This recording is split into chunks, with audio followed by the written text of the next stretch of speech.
භගවතෝ අරහතෝ සම්මා සම්බුද්දස්ස නමෝ තස්ස භගවතෝ අරහතෝ සම්මා සම්බුද්දස්ස නමෝ තස්ස භගවතෝ අරහතෝ සම්මා සම්බුද්දස්ස.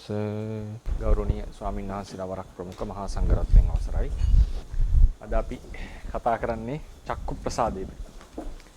ඊ අපි ප්‍රසාද රූප වස්තු රූප ගැන කතා කරලා හදේ වස්තුව ගැන කතා කරා. ඒ වස්තු රූප අතර තියෙන ප්‍රසාද රූප පහක් තියෙනවා. ඒ පහ තමයි දැන් පිළිවෙලින් කතා කරන්නට යන්නේ.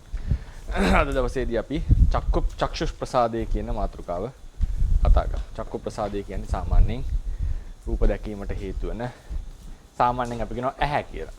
සාමාන්‍ය වහරේ ඇහැ. නමුත් ධර්ම ක්‍රමයේ හැටියට ඇහැ කියන්නේ රූප ශරීරයක් නේද? රූප කලාප සමූහයක එකතුවක්. රූප ශරීරයක්. ඒ අපි සාමාන්‍ය විවහාර කරන හැට කියන නම තමයි සසම්භාර චක්ෂුව කියලා. මම මේ හෑන්ඩ් අවුට් එකේ බලන්න.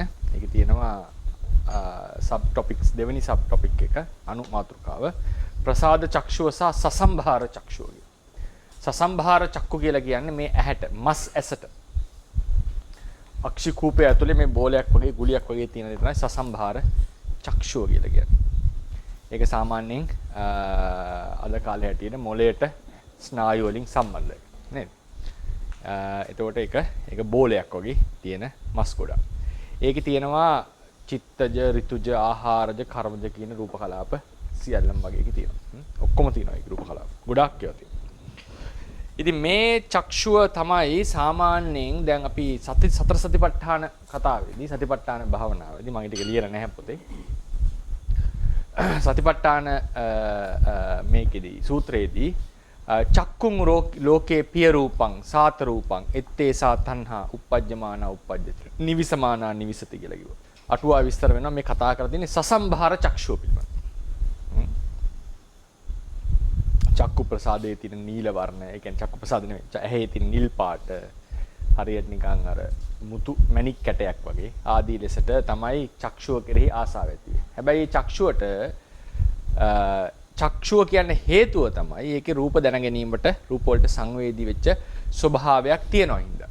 ඉතින් ඒ නිසා ඒකේ ඇතුලේ තියෙනවා අනන්‍ය සාධාරණ. ඒ කියන්නේ අනන්‍ය සාධාරණ කියන්නේ අනින්නාට සාධාරණ නොවන නේ අසාධාරණ රූපයක්. ඒක තමයි රූපේට වර්ණ රූපේට සංවේදී බවක් මේක ඇස්සේ තියෙනවා. ඒ බවට කියනවා චක්ෂුර් ප්‍රසාදය කියලා. සසම්භාර චක්ෂුව ඇතුලේ තියෙන එක්තරා තවත් සියුම් රූපයක් තමයි චක්ෂුර් ප්‍රසාදය කියලා කියන්නේ. චක්ෂුර් ප්‍රසාදේ තනියම පවතින්නට බෑ. සසම්භාර චක්ෂුව අවශ්‍යයි ඒකට. අද කාලේ විදිහට ගත්තොත් රුධිරය ටික ඊට පස්සේ ඒ රූපයට සංවේදී වෙන්නට අවශ්‍ය කාචය නේද? ඒ දේවල් ටික ඒ මොන හරි දියර ටික ඒ ටික අවශ්‍යයි. ඒක නැතුව දැන් සාමාන්‍යයෙන් කියනවනේ ඇහැ වේලෙනවා කියලා නේ. dry ice කියලා කියන්නේ. සමහරට අපි අර drops එහෙම දාන්න. ඒතර ඒ වගේ ඒ ආපෝ ධාතුව පවා අවශ්‍යයි ඒක මනා ලෙස ක්‍රියාත්මක වීමට. ඒ නිසා මේ සසම්භාර චක්ෂුව ඇතුලේ තියෙන මේ එක්තරා උපයක් තමයි මේ චක්ෂුර් ප්‍රසාදය කියලා කියන්නේ. ඉතින් සූත්‍ර දේශනාවල ඇස කියලා ගන්නකොට අපිට මේ මාංශ චක්ෂුව ගත්තත් ගැටලුවක් නැහැ. චක්කුං අනිච්චං කියලා කියනකොට සමහර යෝගාවචරයන්ට ප්‍රසාද චක්ෂුව මේ සියුම් චක්ෂු ප්‍රසාදය තේරුම් ගන්න බැරි අයට දීලා තියෙන උපදේශය තමයි අනිත්‍ය නිමිත්ත ගන්න කියලා. ඒ කියන්නේ මේ මස් ඇස විනාශ වෙනවා කියන එක දකින්නවනේ අපි. ඒක ප්‍රකටයිනේ අපිට. ඒකේ තියෙන සතර මහා ධාතු විනාශ වෙන බව වෙනස් වෙන බව ප්‍රකටයි. එතකොට මේ මස් ඇසේ තියෙන සතර මහා ධාතු ටික විනාශ වෙනවා නම් ඒක ඇසුරු කරගෙන තියෙන මේ උපයත් අනිවාර්යෙන් විනාශ වෙනවා කියලා චක්ෂුවේ අනිත්‍ය දකින්නට පුළුවන්. ඒ නිසා සමහර යෝගීන්ට කෙලින්ම චක්ෂු ප්‍රසාදේ තේරුම් ගන්නට පුළුවන්. සමහරට අමාරුයි. එතකොට මේ ඇස අරගෙන කර භාවනාව සිද්ධ කරත් ගැටලුවක් නෑ. හැබැයි ඇස ගත්තට තේරුම් ගන්න ඕනේ. ඇසේ තියෙන රූපයන්ට සංවේදී ගතිය. ඒ ගතිය තමයි ඒ ගතිය නිසා තමයි සසම්භාර මේ ඇසට චක්කු කියන නම දීලා තියෙන්නේ. අපි දැන් කතා කරන්නේ රූපය හඳුනන ක්‍රම තුනක් මූලික. උත්සන්න වශයෙන් නේද? උත්සන්න රූප වශයෙන්, අසාධාරණ රූප වශයෙන්. ඊට පස්සේ ගති ස්වභාව වශයෙන්. මුලින්ම අපි රූප පාඩයෙන් පටන් ගත්තා. ඉදත් අපි කිව්වා මේ ක්‍රම දෙකෙන්ම යන්නට පුළුවන් කියලා. ඒ නිසා මේ ඉස්සලම චසම්බාර චක්ෂුවයි ප්‍රසාද චක්ෂුවයි කියන දෙකේ වෙනස අපි දැනගන්න ඕන ඔය විදිහට. චසම්බාර චක්ෂුව කියන්නේ මේ ඇස, ඒ ඇස ඇතුලේ තියෙනා වූ සියුම් රූපයක් තමයි, ගති ස්වභාවයක් තමයි චක්ෂු ප්‍රසාදය කියලා කියන්නේ. ඒක අපි උදාහරණයක් ගත්තොත් මේක ඇස කියලා ගත්තොත් ඒ ඇස ඇතුලේ කළු ඉංගිරියාවේ ඇතුලේ තියෙන එක්තරා සියුම් වර්ණයට සංවේදී රූප කොටාසයක් තමයි චක්ෂු ප්‍රසාදය කියලා කියන්නේ. චක්ෂු ප්‍රසාදය කියන එකත් හටගන්නේ කර්මය නිසා, කර්මජ රූපයක්. ඒතර කර්මජ රූපයක් කියලා හට ගන්නකොටම අපිට ටක් ගාලා දැන් එන්නට ඕනේ අදහස් කීපයක්. රූපයක් හට ගන්නවනම් තනියම හට ගන්න පුළුවන්ද? බෑ. එහෙනම් කලාපයක. එහෙනම් මොන කලාපයක් දෙයකට කියන්නේ කර්මය නිසා හට ගන්නවා නම් කර්මජ කලාපයක්. නේද?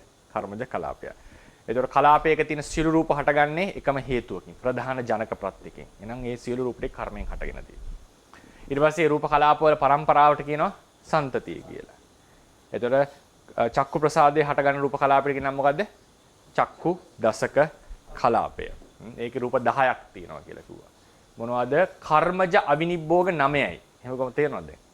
කර්මජ අවිනිබ්බෝග 9යි. මොකක්ද අවිනිබ්බෝග 9? කර්මජ අවිනිබ්බෝග 9 පඨවි ආපෝ තේජෝ වායෝ වර්ණ ගන්ධ රස ඕජා සහ ජීවිතේන්ද්‍රිය. නේද? කර්මජ අවිනිබ්බෝග 9යි.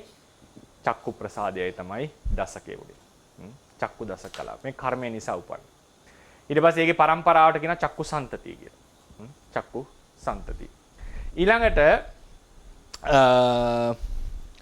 අපි දන්නවා චක්කු සන්තතිය මේ S2ේම තියෙනවා. S2ේම තියෙනවා. හරිනේ. එතකොට එක සන්තතියක්, එක සන්තති ශීර්ෂයක් උපදවන්නේ එක කර්මයකින් කියලා අපි කියනවා. ඒ කියන්නේ එක කර්මයකින් සන්තති ශීර්ෂ ඔක්කොම කර්මජ සන්තති කීයක් තියෙනවද? 9ක් තියෙනවා. කර්ම සන්තති 9ක් තියෙනවා. එතකොට එක කර්මජ සන්තතියක් උපදවන එක කර්මයකින්. හැබැයි එකෙන් කියලා නැහැ මේ එක කර්මයකින් කර්මජ සන්තති දෙක තුනක් උපදවන්න පුළුවන්. එක සන්තතියක් කර්ම දෙකකින් උපදවන්නේ නැහැ කියලා අපි කියන්නේ. එක සන්තතියක් කර්ම දෙකකින් උපදවන්නේ. හැමතිස්සෙම එක සන්තතියක් උපදවන එක කර්මයකින්. හැබැයි එක කර්මයකට සන්තති කීපයක් උපදවන්න පුළුවන්. ඒ කියන්නේ චක්කු සන්තති, සෝත සන්තති ඔක්කොම උපදවන්න පුළුවන්. ඉතින් ඒ නිසා S2ේම මේ චක්කු සන්තතිය තියෙනවා. S2ේම වැඩ කරනවා. ඒ දෙකම උපදවලා තියෙන්නේ එකම කර්මයකින්. S2ක් තිබුණාට ඒ ටික ඔක්කොම උපදවලා තියෙන්නේ එකම කර්මයකින්. ඊට පස්සේ දැන් ඔන්න මේ ඊට පස්සේ ඊළඟ කතාව මොකක්ද? දැන් ඔන්න චක්කු ප්‍රසාදය කලාපයක හටගන්නේ. ඒකට කියව කර්මජ කලාපය, චක්කු දසක කලාපය. ඒකේ පරම්පරාවට කියව චක්කු සන්තතිය කියලා. ඊට කර්මජ රූපවල තා මොකද්ද අපි වැදගත්කම මෙච්චර කල් කතා කරමු. කර්මජ රූප හටගන්නේ කර්මයකින්. ඒ කර්මජ රූපවල ස්වභාවයට ප්‍රධාන කර්මයට ප්‍රධානම සාධකය මොකද්ද? තෘෂ්ණාව. තෘෂ්ණාව. කොහොමද චක්කු ප්‍රසාදය කියන එක තේරවාදයේ හඳුන්වලා තියෙන්නේ? දට්ටු කාමතා නිධාන භූතප්පසාද ලක්ඛණං චක්කු. මේක මම හෑන්ඩ් අවුට් එකේ දීලා සමහර අයට print කරගන්න බැරි වෙන්න තියෙන නිසා මම මේක ලියන්නම්. දට්ටු කාමතා නිදාන භූතප්පසාද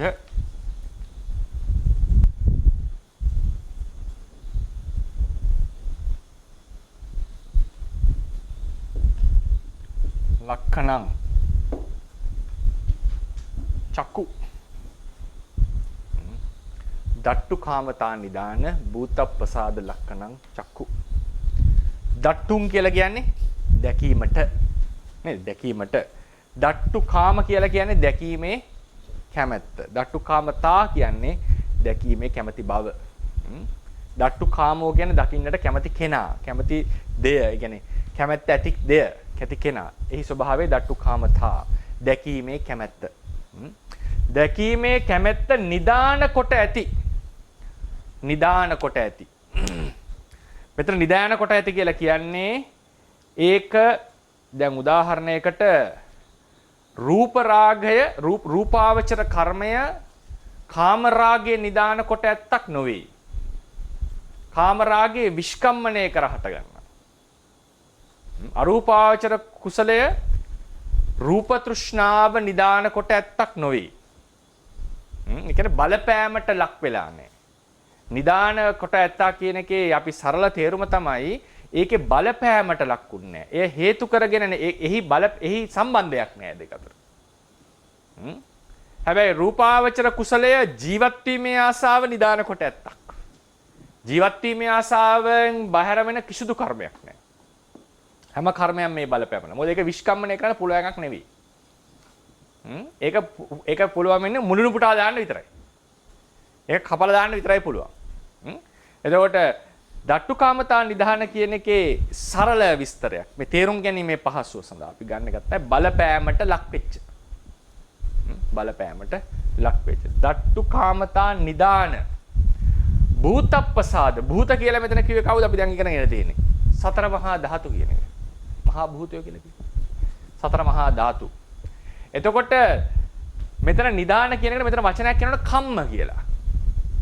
දට්ටු කාමතා නිදාන කම්ම භූතප්පසාද. අර්ථ ගන්න ඕනේ එහෙමයි. දැකීමේ කැමැත්ත නිදාන කොට ඇති කර්මයෙන් හටගත් මහා භූත කියන එකයි මේ කියලා තියෙන්නේ.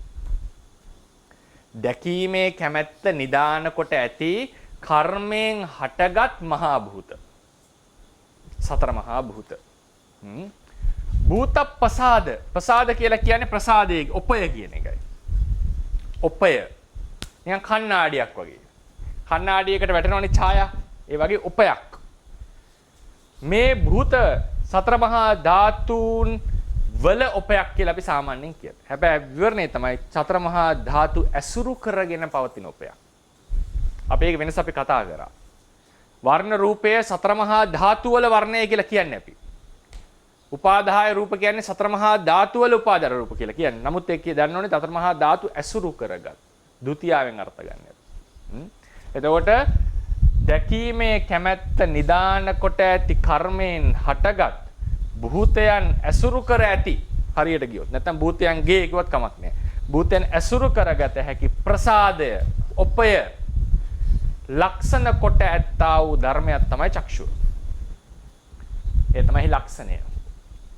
දැන් අපි දන්නවා පරමාර්ථ ධර්මයේ ලක්ෂණය කියන්නේ එකක්ද දෙකක්ද? එකයි. ස්වභාව ලක්ෂණය පරමාර්ථ ධර්මයේ එකමයි. සාමාන්‍ය ලක්ෂණය පරමාර්ථ ධර්මයේ එක නෙවෙයි. නේද? එක නෙවෙයි. අනිත්‍ය ලක්ෂණයයි ධර්මයේ එකම නෙවෙයි. තද ගතියයි පටවියයි එකමයි. අනිත්‍ය ලක්ෂණයයි පටවියයි එකම නෙවෙයි. නැත්නම් මූලික සිද්ධාන්ත. නැත්නම් මූලික සිද්ධාන්ත ඉගෙන ගන්නවා කියන තේරවාදී. ඊට පස්සේ ඕන ධර්මයක් අපිට තේරුම් ගන්න පුළුවන් තේරවාද න්‍යාය ක්‍රමයේ හැටියට. ඒ නිසා චක්ෂුව කියලා කියන්නේ දැකීමේ ආසාව නිදාන කොට ඇති කර්මයක් විසින් උපදවන ලද සතර මහා ධාතු ඇසුරු කරගෙන පවතින උපයක්. හරි දිගයි ප්‍රකාශනේ නේ. නේද? පාරක් කියන්නේ. මොකද්ද? දැකීමේ කැමැත්ත හරිනේ? දැකීමේ කැමැත්ත නිදාන කොට ඇති. දැකීමේ කැමැත්ත නිදාන කොට ඇති කර්මයක් විසින් උපදවන ලද දැකීමේ කැමැත්ත නිදාන කොට ඇති කර්මයක් විසින් උපදවන ලද සතර මහා ධාතුන් ඇසුරු කරන නැත්නම් නිෂ්ක්‍රය කොට ඇති ඇසුරු කරන නැත්නම් මත පදනම් මොකද කියන්නේ නිශ්චය කරන සිංහල වචන ඇසුරු කරන ඊට වඩා හොඳනේ ඇසුරු මහා භූතයන් ඇසුරු කරන උපය තමයි චක්ෂුව. දැන් ඔන්න උපය මේක තමයි චක්ෂුවේ ලක්ෂණය ප්‍රධාන. මේ උපය ඇසුරු කරන්නේ මහා භූත. දැන් අපිට තේරෙන්න ඕනේ. ඇයි ඒ? මහා භූත තමයි රූප කලාපයක ප්‍රධානියෝ. චක්කුව උපාදාර රූපයක්. ඒක ඇසුරු කරන් පවතින්නේ. ඊට පස්සේ කර්මය කියන වචනේ එනවා මෙතනට. කම්ම කියන වචනේ අපි දාගන්න ඕනේ. ඒක පදේ නැහැ. කම්ම කියන වචනේ දාගන්න. එතකොට දැකීමේ කැමැත්ත නිදාන කොට ඇති කර්මය. අපි කතා කරලා තියෙන්නේ ඒක. තෘෂ්ණාවේ බලපෑමට ලක් වෙනවා යම් කර්මනේ. නේද? ඒ බලපෑමට ලක් වෙච්ච කර්ම. ඒ බලපෑමට ලක් වෙච්ච කර්ම. මේක දිගට කතා කරා අවස්ථා කීපයක්. දැන් මේක අපි දැන් මුලින්ම මේක කතා කරා නම් මොකද වෙන්නේ? උදාහරණයක්. දැන් මිලින්ම දට්ටු කාමතා නිදාන භූතප්පසාද ලක්කනා චක්කු කියන එක කෙලින්ම පටන් ගන්න පුළුවන් ඒකේ මුළු පාඩම. සතර මහා ධාතුවෙන් පස්සේ එන්න පුළුවන්. මම මේ වර්ණාව කරගන්නව නෙවෙයි. මෙතනට ගේන්න අපි භූත ටික උගන්වලා ඉන්න ඕනේ. නේද? උපාදාය රූප ටික ගන්න ඕනේ. මොකද භූත රූපය උපාදාය රූපය සම්බන්ධය. ඊට පස්සේ කර්මයකින් උපදිනවා කියනකොට කර්මය. ඊට පස්සේ නිදාන කොට ඇති කැමැත්තකම කොහොමද කර්මයයි තෘෂ්ණාව අතර සම්බන්ධය? නේද? එතන ඒ ටික කතා කරන්න මුල් ටික අපිට වෙනම ක්‍රමයක් යන්න වෙයි. ඒ නිසා තමයි ටිකක් අර වෙනම ක්‍රමයකට මේ පාඩම් මාලාව සකස් කළා තියෙන්නේ. ඒ කියන්නේ මේක කොහොමද අපි තේරුම් ගන්නෙ කියන එක අපි කල්පනා කරන්න ඕනේ. මේක කොහොමද නැත්නම් මේක පාට මේ තොරතුරු දීපු ගමන් මොකද දැකීමේ කැමැත්තයි ඇහි අතර සම්බන්ධය මොකද්ද? ඊට පස්සේ අපි নানা විස්තර ගොඩනගා ගන්නවා. තමහල අර්ථ හිතෙන් තනියම ගොඩනගා ගන්නවා. දැකීමේ කැමැත්ත ඇති කල්ලි තමයි ඇස තියෙන්නේ. එහෙනම් කැමැත්ත නැති වුණාම ඇස කියලා එකක් නැහැ ඒ වෙලාවේ. ඇස ඇති වෙන්නේ කැමැත්ත ඇති කල්ලි හිතෙන් මවා ගැනීමක්. නේද? ඔය වගේ নানা ප්‍රකාර අර්ථ විවරණ එන්න කමක් නැහැ. මේ අර්ථ විවරණට ආවට මේක තෛරවාදීලා ඉදි නැහැ. ඒක තේරවාද ක්‍රමේ නෙවෙයි. ඒ නිසා මේක හරි ක්‍රමානුකූලව යන්න ඕන ගමනක්. ඒ නිසා තමයි මේකට කල් ගන්නෙ. හැම වචනයකටම අර්ථයක් නැහැ. ඒක තමයි වේට් එකක් තියෙන හැමතිස්සෙම. ඒකට වැදගත්කමක් දීලා තියෙනවා. දැන් අපි එනවා. දැන් ප්‍රසාදය තමයි චක්ෂු. ප්‍රක්ෂු කියන එකේ ඊළඟට අර්ථකථනය කොහොමද අපි ගන්න ඕනේ? දැන් මේ උපයක්. මේක කර්මයෙන් හටගත්තේ. මේක පවතින්නේ රූප කලාපයක. ඒ මුළු කලාපයම තමයි මේ කර්මයෙන් උපදවලා තියෙන්නේ. අපි මූලික සිද්ධාන්තයක් ඉගෙන ගත්තනේ. එක කලාපයක රූප ටිකක් කර්මයෙන් ටිකක් සිතෙන් නෙවෙයිනේ. මුළු කලාපයම එකම ප්‍රත්‍යයෙන් උපදවලා තියෙන්නේ. දැන් මේක ඔප්පු වෙන තැන මොකද්ද? දැකීම කැමැත්ත නිදාන කොට ගත යුතු කර්මයෙන් උපන් මහා භූතයන් ඇසුරු කරගෙන පවතින උපය. ඒතර පැහැදිලි වෙනවා මේ ඒ කලාපයේ තියෙන මහා භූත උපදවලා තියෙන්නේ මේ කර්මයෙන්. ඒ නිසා මුළු කලාපයම කර්මයෙන් උපදවන්නේ. එක රූපයක් නෙවෙයි. ඒක අපි කර්මජ කලාපයක් කියලා කියනවා. එතකොට දැන් මේක තමයි චක්කු ප්‍රසාදය. චක්කු ප්‍රසාදය ගැන හිතනකොට මතක තියාගන්න ඇහැ ඇතුලේ යම් කිසි තැනක මේක තියෙනවා. අභ්‍යන්තරෙහි කළු ඉංගිරියා මැද කියලා කියන්නේ. එහෙම තමයි අටුවාවල දක්වලා තියෙන්නේ. ඒක ඇතුලේ ලේයර් 7ක් තට්ටු 7ක සියුම් හරියට පුළුන් පිඩේ තෙල් පැතිරී තියෙනා වගේ නේද? මේ තට්ටු 7 මේ රූප කලාප ටික පැතිරිලා තිනවා කියලා කියන්නේ. මේ රූප කලාප ටික පැතිරිලා තිනවා. ඒ වලට තමයි මේ කියන චක්කු ප්‍රසාදේ පවතින්නේ. ඒ වල තමයි ප්‍රසාදේ පවතින්නේ. ඉතින් ඒ ප්‍රසාදය එතකොට ඒ ප්‍රසාදය සන්තතියක් ලෙස පවතිනවා දිගින් දිගට. මේකේ ලක්ෂණය මේ ඔපයෙන් තියෙන කෘත්‍ය මොකද්ද? මේ ප්‍රසාදය කියන එකේ තේරුම ඔපය කියන එක. ඔපය. අපි උපමා දුන්නේ හෘදය වස්තුව හරියට රත්තරන් රිදී වගේ සාරයි අනිත් ප්‍රසාද ටික පලිඟු වගේ කියලා කියන උපයක් තියෙන උපමාත්‍රයක් පමණ ඒක අසාරයි. ඒක ඇත්තට තරම් ප්‍රබල නැහැ වස්තුව කියලා දුර්වල වස්තු ගණනටත් දැම්මනේ. එතකොට මේ ඔපයේ තියෙන දේ මොකද්ද? මේ ඔපය වර්ණයට සංවේදී. මම වචන කරන සංවේදී කියලා අපිට තේරුම් ගැනීම පහසු වෙනවා. ඒකට සංවේදී එකට වඩා කියන්න ඕනේ වර්ණයක ගැටෙනවා කියන එකයි. හරිනේ? එතකොට අද තියෙන පහසු වචනයක් මම යොදාගන්නේ සංවේදී බවක් නේද? දැන් අපි කියනවානේ අර රසට සංවේදී සෛල ටිකක් තියෙනවා. සංවේදී කියලා කියන්නේ යත් එක්ක නිකන් යම් ගනුදෙනුවක් වෙනවා කියන එක නේද? එතකොට සාමාන්‍යයෙන් මේ සංවේදී වචනේ යොදලා නැහැ පාළියේ. මේ අපි අද පහසු විහරණය සඳහා යොදාගන්නේ. දැන් උදාහරණයකට දැන් නිදාන කියන එක උනත් මම තේරුම් කරන්නේ මොනවද බලපෑමට ලක් වූ කියනවා. ඒ තේරුම් ගැනීම පහසු සඳහා. එතකොට උපය ගත්තම මේ උපයේ තියෙන ලක්ෂණය තමයි වර්ණ රූපයට සංවේදී. වර්ණ රූපේ මේකත් එක්ක හැපෙනවා. වර්ණ රූපේ ගැටෙනවා. ගැටෙනවා කියන එකේ ගැටීම් දෙකක් තියෙනවා. ඝට්ටන වර්ග දෙකක් තියෙනවා. මං කියන්නේ දැන් ඝට්ටන වර්ග ගත්තම සතර මහා ධාතු ගැටෙනවා කියලා එකක් තියෙනවා. ගෝචර රූප ප්‍රසාද රූප එක ගැටෙනවා කියලා කියනවා. ගෝචර රූප කියන්නේ මොකද? වර්ණ, සද්ද, ගන්ධ, රස, පොට්ටබ්බ කියන ඒවා. චක්කු, සෝත, ගාන, જીවහා, කාය එක ගැටෙනවා.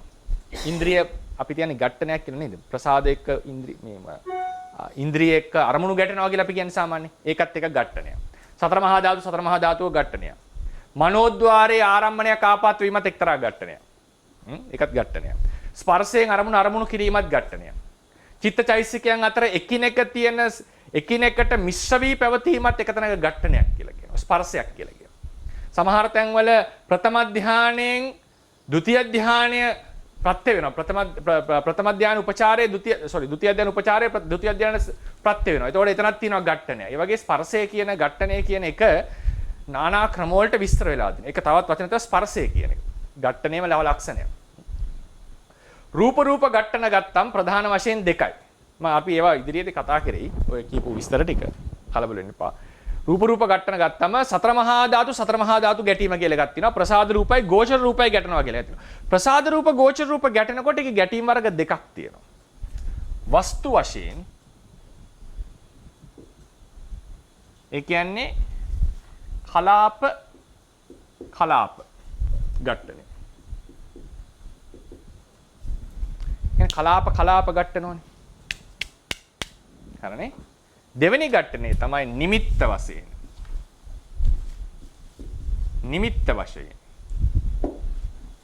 නිමිත්ත වශයෙන් ගැටෙනවා කියලා කියන්නේ තමන් වෙත නොපැමිණම මේ උපයන්ගේ තමන්ගේ ඡායාව ඇති කරවීම. ඒක තමයි නිමිත්ත ඝට්ටනය කියලා කියන්නේ. ඡායාව. නිමිත්ත කියලා මෙතන අදහස් කරන්නේ ඡායාව. ඡායාවක් ඇති කරනවා. ඡායාවක් ඇති කරනවා. තියෙන තැනම තිබිලා වර්ණ රූපේ තියෙන තැනම තියෙද්දී චක්කු ප්‍රසාදේහි ඡායාවක් ඇති කරනවා. ඒක ඝට්ටනයක් ලෙස සලකන්න පාදි. ඒක ඝට්ටනයක්. මේක අද තියෙන නවීන විද්‍යාවට එකඟ නැහැ. විද්‍යාවේ හැටියට වර්ණය කියන එකත් ආලෝකයේ ගුණයක් නේ වස්තුවේ සහිත එකක් නෙවෙයිනේ. ඒතර ආලෝකය ඇවිල්ලා හැපෙන්න එපයි එහෙ. මෙතන කතා කරන්නේ වර්ණයේ තේරවාදීන් කියන වර්ණයේ තියෙන වස්තුවේහි. ඒ තියෙනකොට ආලෝකය මේ මැදට ආවම ආලෝකය නිකන් මේ ඒකට අර කියන්නේ ෆැසිලිටේට් කරනවා. මොකද ඒ කියන්නේ මේ නෑ ෆැසිලිටේට් කරනවා කියන්නේ මේ සලස්සන මාධ්‍යයක් ලෙස ඉඩ සලසනවා. මේ ඝට්ටනේට මාධ්‍යයක් ලෙස ආලෝකයෙන් කරලා තියෙන්නේ එහෙමයි තේරවාදයේ හැටියට. ආලෝකේ නැති වෙච්ච ගමන් වර්ණේ නැති වුණා නෙවෙයි. වර්ණයේ වස්තුවේ තියෙන ගුණයක්. වර්ණයේ තියෙන ඇහෙන් දකින්නකොට විතරක් නෙවෙයි තේරවාදයේ හැටියට. ආලෝකයෙන් කරලා තියෙන්නේ මේ ඝට්ටනය මොකද? පහසු මොකද කියන්නේ? ෆැසිලිටේට් කරනවා. මොකද කියන්නේ? සලසනවා. ඝට්ටනයට සලසලා තියෙනවා. ඝට්ටනයට ඉඩ සලසලා තියෙනවා. ඝට්ටනේ වෙන්නට මොකද මාධ්‍යයක් ලෙස කටයුතු කරලා ඒක වෙන්න ඉඩ තියලා තියෙනවා. එතකොට ඒක තමයි මෙතන ආලෝකයෙන් කරන කෘත්‍යය. විද්‍යාවට ආලෝකයේ තරංගය තමයි හැපෙන්නේ. හැපෙන්නේ. ඊට පස්සේ දැන් ඒ දුර ඉඳලා තමයි මේ ඝට්ටනය තේරවාදයේ හැටියට. දුර ඉඳලා මෙතන තියෙනවා රූප කලාපේ. දැන් උදාහරණයක් අපි ගත්තොත් මේක ඇහැ කියලා. නිකන් ඉරිකැරුවේ ගත්තොත් මෙතන ඇහැ, මෙතන රූප කලාපේ තියෙනවා. මෙතන ඉඳලාම මෙයා මෙතන ඝට්ටනයක් ඇති කරනවා. ඝට්ටනය කියලා කියන්නේ මෙයාගේ නිමිත්ත ඡායාව මේක ඇති කරනවා. ඡායාව මේකේ ඇති කරනවා. ඊට තව එකක් තියෙනවානේ. විද්‍යාවේ හැටියට ඡායාව ඇති වෙන්නේ උඩු යටිකුර වෙලානේ. නේද? එහෙම එකක් කතා කරන්නේ නැහැ තේරවාදී. මේක උඩු යටිකුරලා සාමාන්‍යයෙන් හටගන්නේ. මොලෙන් තමයි අනිත් පැත්ත ගහනවා කියලා කියන්නේ. කෙසේ වෙතත් දැන් මේක තියෙන තැන ඉඳන් මේක හැපෙනවා. මේ දැන් උදාහරණයට ගන්ධ රස ඕජාවල අපි ඒක ඉස්සෙල්ලත් කතා කරා. ඇවිල්ලා හැපෙන්න ඕනේ. ඇවිල්ලා හැපෙන්නට ඕනේ ගාන ප්‍රසාදේ, ජීවහ ප්‍රසාදේ. රූපාරම්මණය සහ සද්ධාරම්මණය. සද්ධාරම්මණය පිළිබඳ මත දෙකක් තියෙනවා. ඒක මම හෙට කතා කරන්නම්. තරමක් විශේෂ වශයෙන් සද්ද රූපේ කතා කරනකොට. ඒකෙදි මහා අටුවාවේ වාදයයි පාලි අටුවාවේ වාදයයි දෙකක් තියෙනවා. ඊට පස්සේ තුන්වෙනි වාදයක් එනවා පරමත්ත දීපණි. ඒක මම එදාට කතා කරන්නම්. ඒ වෙනස්කමක් ගැන තියෙනවා. නමුත් මේකේ රූපරම්මණය සම්බන්ධයෙන් තේරවාදීන් අතර එහෙම මතභේද නැහැ. මොකද්ද? තියෙන තැන ඉඳලම මෙයා මේක ඇති කරනවා. ඝට්ටනේ වෙන්නේ නැහැ. අර ගන්ධ රස වගේ ඇවිල්ලා හැපෙන්න ඕනේ. තියෙන තැන ඉඳලම තමන්ගේ ඡායාව මෙතන ඇති කරනවා. මේකට තමයි නිමිත්ත වශයෙන් ගැටෙනවා කියලා කියන්නේ. මේකත් ඝට්ටනයක්. ඝට්ටනයක්, පටිගයක්. ඝට්ටනයක්. එතකොට මේ ඝට්ටනේ වෙනකොට මොකද වෙන්නේ? දැන් ඔන්න අපි හිතමුකෝ මේක චක්කු ප්‍රසාද කලාපය කියලා. හරිනේ? මේ චක්කු ප්‍රසාද කලාප කියලා හිතන්නකො. එතකොට මම ඔපේ නිසා හරි ඔපේ එන්න ඕන හින්දා නිකන් මෙහෙම තියන්න. මේ සුදු පාටක ඔපේ කියලා හිතන්න. මේ කලාපේ චක්කු ප්‍රසාද. ඔපේ දාන්න මම පොඩ්ඩක් ඉතිරි කරන්න ඈ. එතකොට ඔන්න රූපාරම්මණයක් දැන් අපි තුමු ගහක් දකින්නවා කියලා. මෙහෙමයි උදාහරණ. දැන් මේ ගහ නම් මෙහෙම දැන් ගහ තියෙන්නේ. මේකේ ඔපය මේක තුල හට ගන්නවා. ඔකයි කියන්නේ. ඒ සම්පූර්ණයෙන් හට ගන්නවා. මොකද එතන වෙන්නේ? එතන හරියට කියනවා ලංචක් ගාහයක් වගේ කියලා. ඉස්සර තිබිලා තියෙනවලු අර මේ දැන්වත් එක් කරන්න පුළුවන් ලාකඩ අරගෙන මොකක් හරි අකුරු ටිකක් දාලා මේකේ තල් කොලයක් උඩ තියලා මේකෙන් ගහනවා. ගහනකොට ඒ අකුරු ටික මේකේ හිටිනවා. ඊට තව කන්නේ ඔය රාජ්‍ය සේවයේ පිණිසයි කියලා එන ලියුම් වල තියනව නේද? මොකද්ද? ඉටි නේද? මොනවද දාන්නේ? ලාකඩ දාදිනේ. ලාකඩ දාලා තියෙනවා. හරිනේ. ඒක ගහලා ඉටි තියලා ඊට පස්සේ එකෙන් ඒකට ගහනවා. ඒකට ගහනකොට ඒකේ හිටිනවා මේ මොනවද? ස්ලාංචනේ හිටිනවා. ඊට සතා උදාහරණයක් ගන්නකො. කැමරා එකෙන් ෆොටෝ ගන්නකොට ඉස්සර කැමරා අද ඒවා නෙවෙයි ඩිජිටල් නෙවෙයි. රීල් එකේ තියෙන නෙගටිව් එක තියෙනවා. නෙගටිව් එක පිච්චෙනවනේ. හරි එකෙන් පිච්චෙනවා. ඒතර ඒකේ පැදිලා තියෙනවා. ඒ වගේ පරමත දීපනේ කියන්නේ මේක වැදුනට පස්සේ මේකේ තියෙන විකටන විකාර ප්‍රාප්තියක්. ඒ කියන්නේ වෙනසක් සිද්ධ වෙනවා. මේක තමයි ద్వාරයේ විකාර ප්‍රාප්තිය කියලා කියන්නේ. කියන්නේ මේකේ අර ඡායාව හිටිනවා. හරියට ලාකඩයකට සීල් එකක් ගැහුවා වගේ. නැවත මේකේ වෙන රූපයකට සංවේදී නෑ මෙයා. පැහැදිලිද?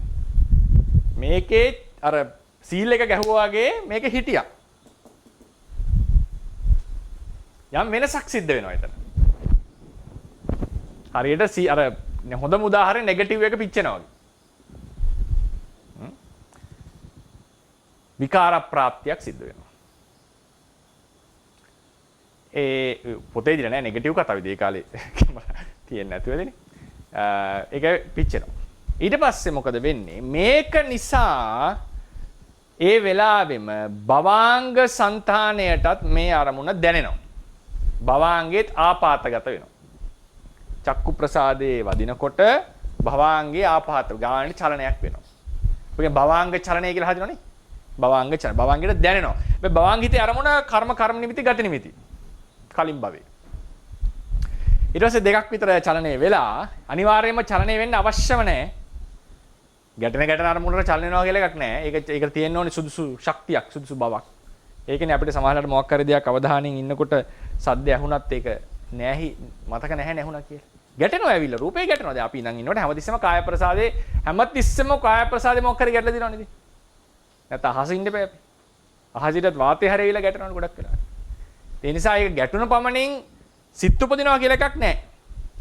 ගැටුණ පමණින් සිත් උපදිනවා කියලා. ඒ සුදුසු ප්‍රමාණයේ ඉන්ටෙන්සිටියක් තියෙනවා නම් ඒ වෙලාවේදී අර භවංගයට එක දැනෙනවා. ඊට පස්සේ මොකද වෙන්නේ? ආවර්ජන සිතක් ඇති වෙනවා. ඔන්න රූපය වැදුනා මේකේ. රූපය ඇවි ගැප්ටුණා. මේකේ පිච්චීමක් වගේ එකක් වුණා.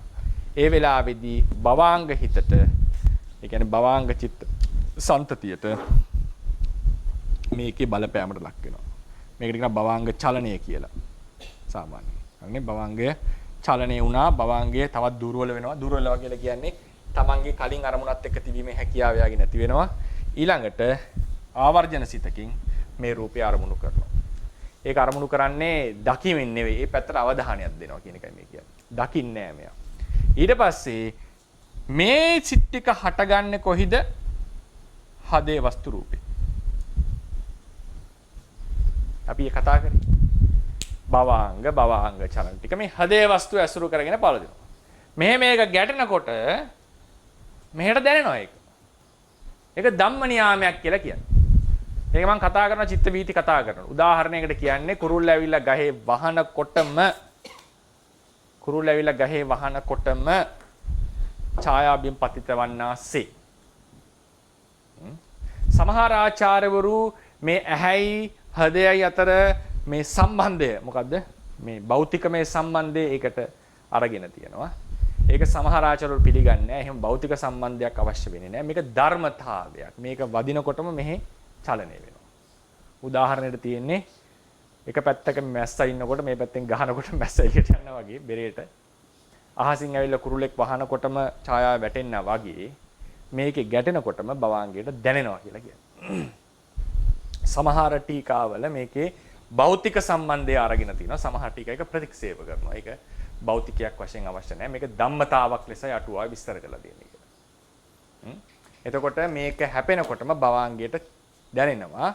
ඒ භවාංග සිත් පටගන්නේ හදේ වස්තු රූපය ඇසුර. එකම හදේ වස්තුවෙත් නෙවෙයි. ඒකත් මතක තියාගන්න. තේරවාදයේ හැටියට ඒක අපි චිත්ත ප්‍රවෘත්තියේදී කතා කරන්න ඕනේ. දැනට මේ තොරතුරු හිමින් දීලා තියෙන නිකන් හුරු වෙන්න. හැමතිස්සෙම මනෝ මෙතන හටගන්න හිත් හටගන්නේ තමන්ට කලින් චිත්තක් සිතත් සමග හටගත්ත හදේ වස්තුවක්. ඒක තේරවාදීන්ගේ න්‍යායයක්. තමන් දැන් උදාහරණයකට මේ භවාංග හිත ඇසුරු කරන්නේ මෙයත් එක්ක හටගත්ත හදේ වස්තුවක්. පංචද්වාර ආයෝජන හිත හටගන්නේ මේ කලින් භවාංගයේ එක්ක හටගත්ත හදේ වස්තුවක්. හැමතිස්සෙම සිත හටගන්න ලොකේෂන් එක වෙනස් වෙනවා. වස්තු රූපේ තියෙනවා. ඒ වස්තු රූපේ චිත්තක්ෂණ 17ක් තියෙන බව ඇත්ත. කලින් චිත්තක් සිතත් එක්ක හටගත්ත වස්තු රූපයක් තමයි ඇසුරු කරන්නේ. හැමතිස්සෙම. එතකොට හැමතිස්සෙම වෙනස් වෙනවා මරණාසන්න අවස්ථාවේ හැර. සහ ප්‍රතිසන්දි හිතයි දෙවෙනි භවාංගයයි හැර. ප්‍රතිසන්දි විතරයි දෙවෙනි භවාංගයට ඇසුරු කරන්න දින බොහෝ දුර එකම රූපේ. මරණාසන්න අවස්ථාවේදී චිත්තක්ෂණ 17කින් මරෙන්න චිත්තක්ෂණ 17ක් තියෙනකොට එකම වස්තු රූපය තමයි ඇසුරු කරන්නේ. ඒ අවස්ථා දෙක හැර අනිත් හැම අවස්ථාවකදීම Tamanට කලින් ඇසුරු හටගත්ත. ඒක ප්‍රතිසන්දි විතරයි අවස්ථාව බෑ. මරණාසන්නෙන් 17කට එහා ඒවට බෑ. දෙවෙනි භවාංගයේ ඉඳලා හැමෝම ඇසුරු කරන්නේ තමන් හා කලින් හටගත්ත තමන්ගේ කලින් සිතත් එක්ක හටගත්ත හදේ වස්තුවක්. ඒතර දෙවෙනි භවාංගයයි පළවෙනි භවාංගයයි ප්‍රතිසන්දිත හැට ඇසුරු කරන්නේ එකම වස්තු රූපය. එතකොට දැන් මේ ඝටනය වුණා භවාංග හිත වලට දැනුණා පංචද්වාර ආවර්ජන හිතෙන් මේක අරමුණු කරා. හැබැයි පැහැදිලි නෑ. නිකන් අවධානයක් විතරයි දීලා තියෙන්නේ ඒක. ඒක අවධානයක් දීලා තියෙනවා. ඊට පස්සේ චක්ෂුර් විඥාණය කියන හිත චක්ෂුර් විඥානය කියන හිත මෙන්න මෙතන හට ගන්නවා.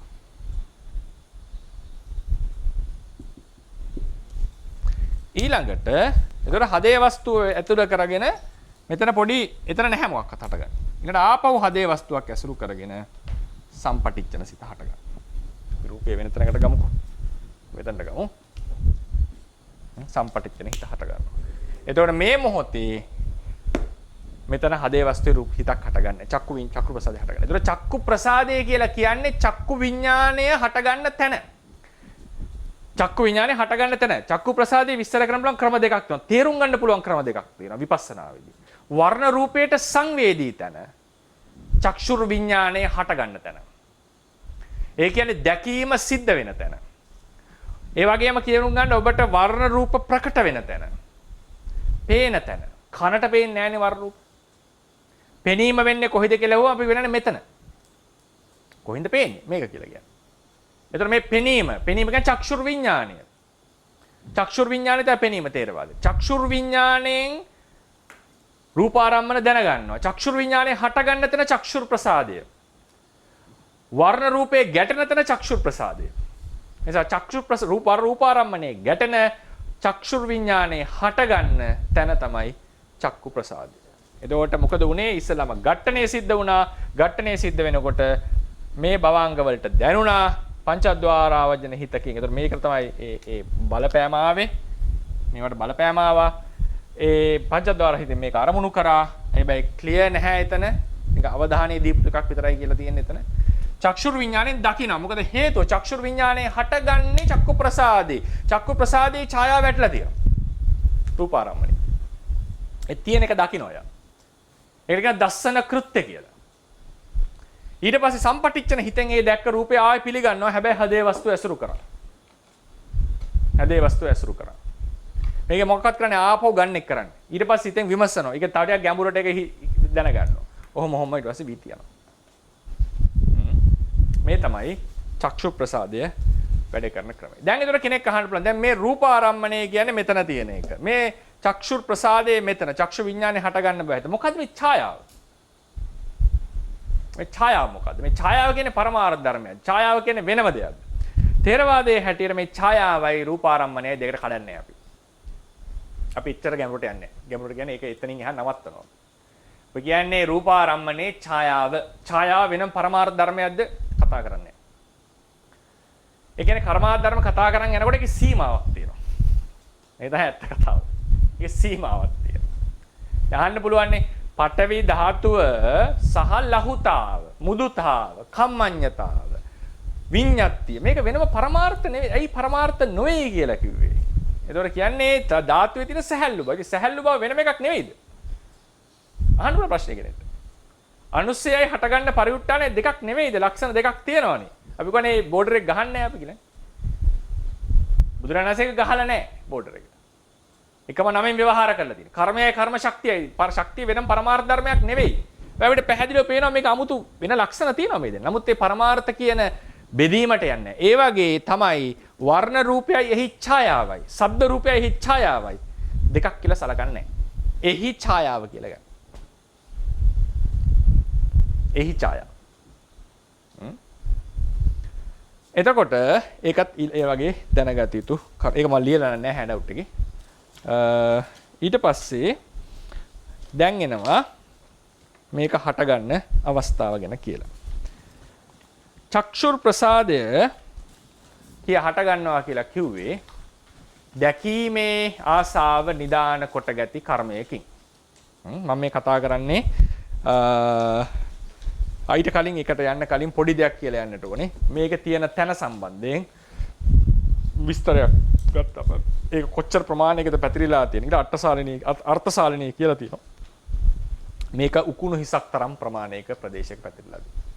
පටිසම්භිදා මාර්ග අටුවාවේ ඒක මුම්පියල්ලක් තරම් ප්‍රදේශයක් කියලා තියෙනවා. ඒ නිසා මෙතන තියෙනවා පොඩි පරස්පර විරෝධීකමක්. ඉතින් සමහර ආචාර්යවරු රේරුකාණු වගේ ආචාර්යවරු මේ හිතන්නේ මේ එක එක්කෙනාගේ මේ මනුස්ස ඇස ගැන කියලා තියෙන්නේ. ශරීර විවිධයිනේ. ලොකු ශරීර පොඩි ශරීර තියෙන නිසා මේ දෙක අතර මොකක් හරි පරාසයක් ගැන මේ කියලා ඇති. සමහර ආචාර්යවරු මේ දෙකම සාධාරණීකරණය කිරීමට කියනවා ඇහි තියෙන කොට ඒක මුම්පියල්ලක් තරම් ඒක හූරලා අරගෙන පුගුලි කරාම උකුණු හිසක් තරම් වෙන්න ඇති කියලා. කෙසේ වෙතත් ඒ පිළිගත්තම තමයි මේක ඇහැ ඇතුලේ තියෙන එක. ඇහැ ඇතුලේ මේ සංවේදී බවක් තියෙනවා. දැන් එන 114ට. 114. ඒක විස්තර කරන්න. චක්ෂු ප්‍රසාදයේ දැකීමේ ආශාව නිදාන කොට ඇති කර්මයක් නිසා හටගන්නා බව තේරවාද අටුවාවල දක්වා ඇත. 44 100 කීයද මම කිව්වේ? 144 සමානයි. 144 චක්ෂු ප්‍රසාදයේ දැකීමේ ආශාව නිදාන කොට ඇති කර්මයක් නිසා හටගන්නා බව අටුවාවල පවසා ඇත. මොකද්ද මේක තේරුම් ගන්න ඕන. අපි දන්නවා සත්වයන් තුළ තියෙනනේ ආශාවල්. ජීවත් වීමේ ආශාව තමයි ප්‍රධානම මූලිකම ආශාව. ඒ නිසා ජීවිතේන්ද්‍රිය රූපය හට ගන්නවා, හදේ වස්තු රූප හට ගන්නවා නේද? ඒ බලපෑම තියෙනවා. ඉතින් ඒකෙම තවත් අණු එකක් තමයි ලස්සන රූප දැකීමේ ආසාව. රූප දැකීමේ ඒතරම ලස්සන රූප දකින්න ආසාව. දැන් අපි හිතමුකෝ ලෝකේ ලස්සන රූප නැහැ කියලා. අපි ඉන්න තැත් තියෙන ඔක්කොම කැත රූප කියලා හිතමු. ඒත් ඉතින් මේක දකින්න කැමතිනේ. කැත රූප තිබුණාත් දැකීම නැති වෙනවට අපි අකමැතියි. ඒ නිසා දැකීමේ ආසාව රූපවල අපේක්ෂාවකින් තොරව අපිට තියෙනවා. අපි හිතන්නේ නැහැ මගේ S2 අන්ධ වේවා කියලා. එහෙම හිතන්නේ නැහැ. සමහරවිට ජීවිතේ නැති වේවා කියලා හිතන S2 අන්ධ වෙනවට කැමති නැහැ සමහර. ඒ බට්ටමට ඒක නිකන් ඒක ලොකු මුල් බැසගත්ත ආසාවක් මිනිස්සෙක්ගේ තියෙන. කැමති නැහැ අන්ධ වෙලා ජීවත් වෙන්නත් කැමති නැහැ. ඒ නිසා දැකීමේ ආසාව කියන එක මූලික ආසාවක් සත්‍යය තුළ තියෙනවා. එතකොට ඒ දැකීමේ ආසාවට භාජනය වෙනවා අපි කරන කර්ම. එහෙනම් ඒ දැකීමේ ආසාවට භාජනය වෙච්ච කර්ම යම් ප්‍රතිසන්දියක් ලබා දෙනකොට ඒ ප්‍රතිසන්දිය සමගම දැන් ප්‍රතිසන්දිය ලබා දෙනවනේ දැකීමේ ආසාවති කර්මේ. ඒ කර්මයේ අවශ්‍යතාවය සපුරන්න ඕනේ දැන්. කර්මයේ තෘෂ්ණාවේ අවශ්‍යතාවය සපුරන්නට ඕනේ. තෘෂ්ණාව රජ්ජුරුවෝ ඇමතිතුමා ක්‍රියාත්මක කරන්න ඕන රජුරුවන්ගේ අවශ්‍යතාවය අනුව. එහෙනම් දැකීමේ ආසාවත් එක්කනම් මේක දැකීමේ ආසාව නැති රජුරුවන් යටතේ වැඩ කරන කර්මයේ නැමැති ඇමතියා නේද? දැකීමේ රජුරුවන්ගේ ආසාව සපුරන්නට ඕනේ. ඒ සපුරන්නට නම් දැකීමේ ආසාව සම චක්කු විඥානේ ඉපදෙන්නට ඕනේ. හරිනේ? එහෙමනම් චක්කු විඥානේ තනියම උපදින්න පුළුවන්ද? බැහැ. අරූප ධර්මයේ සිතකට තනියම පවතින්න බැහැ. රූපේක උපකාරය අවශ්‍යයි. එහෙමනම් මොකක්ද යා කළ යුත්තේ? චක්ෂු විඥාණයට පදනම් වෙන හට ගැනීමට උපකාර වෙන වස්තු රූපයක්. ඒ වගේම වර්ණයට සංවේදී තැනක් නිපදවන්නට වෙනවා. ඒ නිසා දැකීමේ ආසාවට භාජනය වෙච්ච ලක් වෙච්ච ඒට යට වෙච්ච මේ චේතනාව චක්ෂුර් ප්‍රසාදයක් නිර්මාණය කරනවා. ඒකයි කිව්වේ ඒතොලේ කරන්නේ රූප කලාපය හදන්නේ සතර මහා ධාතු ආදී හදලා එහි උපය මුළු එකම හදනවා. එතකොට දට්ටු කාමතා නිදාන භූතප්පසාද ලක්කනා ලක්කනං චක්කු කියලා කිව්වේ ඕකට. එතකොට දැකීමේ කැමැත්ත ආසාව නිදාන කොට ඇති කර්මය නිසා මේ චක්කු ප්‍රසාදය හට ගන්නවා. ඒක ප්‍රතිසන්දිදායක කර්මයෙන් උපදවනවා. සමහර ආචාර්යවරුන්ගේ හැටියට ගබ්බසීයක සත්වයන්ට ප්‍රතිසන්දියෙන් පස්සේ සති ගානකින් චක්ෂු ප්‍රසාදේ පහළ වෙනකොට වෙන කර්මයකනුත් ඒක කරන්නට පුළුවන්. හැබැයි ඒකත් දැකීමේ ආසාව නිදාන කොට ඇති කර්මයක් විදියට. එතකොට මේ මත දෙකක්ම තියෙන නිසා මේ මත දෙකටම සරියන්න විස්තරය කළා. සත්වයන්ට චක්ෂු සංතතිය නොලැබී යන අවස්ථා කීපයක් තියෙනවා. 145 අවස්ථා කීපයක් තියෙනවා. අපි ඊටත් ඔක් කතා කරා. යම් කෙනෙක් අරමුණු දැන ගැනීම කියන සිත කෙරෙහි ආසාව යටපත් කළොත් උපදින්නේ මොන භවයේද? අසඤ්ඤ සත්වයේ. පංචම ධානය උපදවලා ඒක චිත්ත විරාග භාවනාව ඇති කරොත් ඒ අසඤ්ඤ සත්වයේ උපදිනවා. අසඤ්ඤ සත්වයේ සිත් උපදිනවද? නෑ. සිත් උපදිනවා නම් උපදින්නේ නැත්තම් සිත දැකීම කියලා කියන්නේ චක්ෂුර් විඥාණයට. මතක තියාගන්න. චක්ෂුර් විඥාණයට. චක්ෂුර් විඥාණය කියන්නේ ඒකත් හිත වලට අයිති. ඒ හිත හටගන්නේ නැතිනම් ඒ හිතට උපකාර කරන ඒ හිතට නිස්සය වෙන චක්කු ප්‍රසාදයක් ඉපදවීමේ ප්‍රයෝජනයක් තියනවද? නැහැ. ඒ නිසා අසඤ්ඤ සත්‍යය උපදිනකොට චක්කු ප්‍රසාදේ නොලැබී යනවා. ඒකට හේතුව දැන් පැහැදිලි. නේද? ඇයි සිත පිළිමද ආසාව නැති කරා. ඒ නිසා සිත නැති භවයක ඉපදුනේ චක්ෂුර් විඥානයත් සිතක් දැකීමේ ආසාවත් සිත පිළිමද ආසාව නැහැ කියන දැකීමේ ආසාවත් අඩු වෙලා නැහැ කියන එක යටපත් වෙලා සිත් උපදින්නේ නැහැ. සිත් උපදින්නේ නැත්නම් චක්කු විඥානෙ උපදින්නේ නැහැ. චක්කු විඥානෙ උපදින්නේ නැත්නම් චක්කු ප්‍රසාදයකින් ප්‍රයෝජනයක් නැහැ. ඒ නිසා ඒක උපදවන්නේ නැහැ. ඊට පස්සේ රූපයේ කෙරෙහි ආසාව යටපත් කළා අරූප ධානය ඉපදවගෙන උපදින්නේ කොහෙද? අරූප ලෝකෙහි. ඒකේ රූපයක් නැහැ. එතකොට චක්ෂුර් ප්‍රසාදය කියලා කියන්නේ රූප කොටසක්නේ. ඒ නිසා එතන රූප හටගන්නෙම නැහැ. හැබැයි එතන චිත්ත හට ගන්නවා. හදේ වස්තුවෙන්තරෝ චක්කු විඥාන හටගන්නේ. මනෝ විඥාන වලට හටගන්න පුළුවන් හදේ වස්තුවෙන්තරෝ චක්ෂු විඥානට කොහෙත්ම බෑ. චක්ෂු විඥාන. ඒ නිසා අරූප සත්‍යයට රූප පේන්නේ නැහැ, සද්ද ඇහෙන්නේ නැහැ. ඒවා ගොඩාම දුර්වලයි ඒසි. ඒවට මේ ඒ දැකීම ඒ කෘත්‍යයන් කරන්න බෑ මේ ප්‍රසාද රූප නැතුව. ඒ නිසා ඒවා හටගන්නේ නැහැ. චක්කු විඥාන හටගන්නේ නැහැ, චක්කු ප්‍රසාදේ හටගන්නේ නැහැ. ඊට පස්සේ තව එකක් තියෙනවා චක්කු ප්‍රසාදේ නොලැබී යන්න පුළුවන් තව අවස්ථාවක් තමයි කාම සුගතියේ. කාම සුගතියෙහි ද්වේතුක ඕමක දුර්වල කර්මයකින් ප්‍රතිසන්දි ගන්න ඇතැම් අයට හැමෝටම නෙවෙයි. ඇතැම් අයට හැමෝටම නෙවෙයි. ඇතැම් අයට චක්කු ප්‍රසාදේ නොලැබී යන්නට පුළුවන්. ද්වේතුක ඕමක කර්ම. හරිනේ? ඒ කට්ටිය කියන්නේ අහේතුක ප්‍රතිසන්දිය කියලා. තවත් සමහරකට ප්‍රබල කර්මයකින් ප්‍රතිසන්දි ගත්තත් ඊටත් වඩා ප්‍රබල කර්මයක් බාධා කරලා ප්‍රතිසන්දි අවස්ථාවේදීම එයාට චක්කු ප්‍රසාදයෙන් නූපදී යෑමේ ඉඩකුත් තියෙනවා. ඒකත් අපි කතා කරානේ. ඊට පස්සේ කාම දුගතියේදී දැන් ද්වේතුක ඕමක උනේ කුසල පැත්තේනේ. අකුසල කර්ම වල නෑනේ ද්වේතුක ඕමක ආදී ભેදයක් නේද? ඒ අකුසල හැබැයි යාගේ සියලුම ප්‍රසාද රූප දවන්නේ අකුසල කර්මයෙන්මයි. අකුසල කර්මයෙන් ප්‍රසාද රූප උපදවනවා. ඒකනේ සත්තුන්ට ඇස් තියෙන්නේ. එතකොට මේ අකුසල කර්මයේ ස්වභාවය අපි හිතමුකෝ මරුවේ ඇහත් කපලා කියලා. මොකක් කරේ වගේ නිකන් මහා බරපතල අකුසලයක් කරේ කියලා. ඒ වගේ බරපතල අකුසලයක් කරලා මරපු උදාහරණ අකුසලයේ ස්වභාවය අනුව සමහරට ඇස් නොලබී යනවා. චක්කු ප්‍රසාද නොලබී යනවා. ඒ කෙලින්ම කර්මයෙන්ම.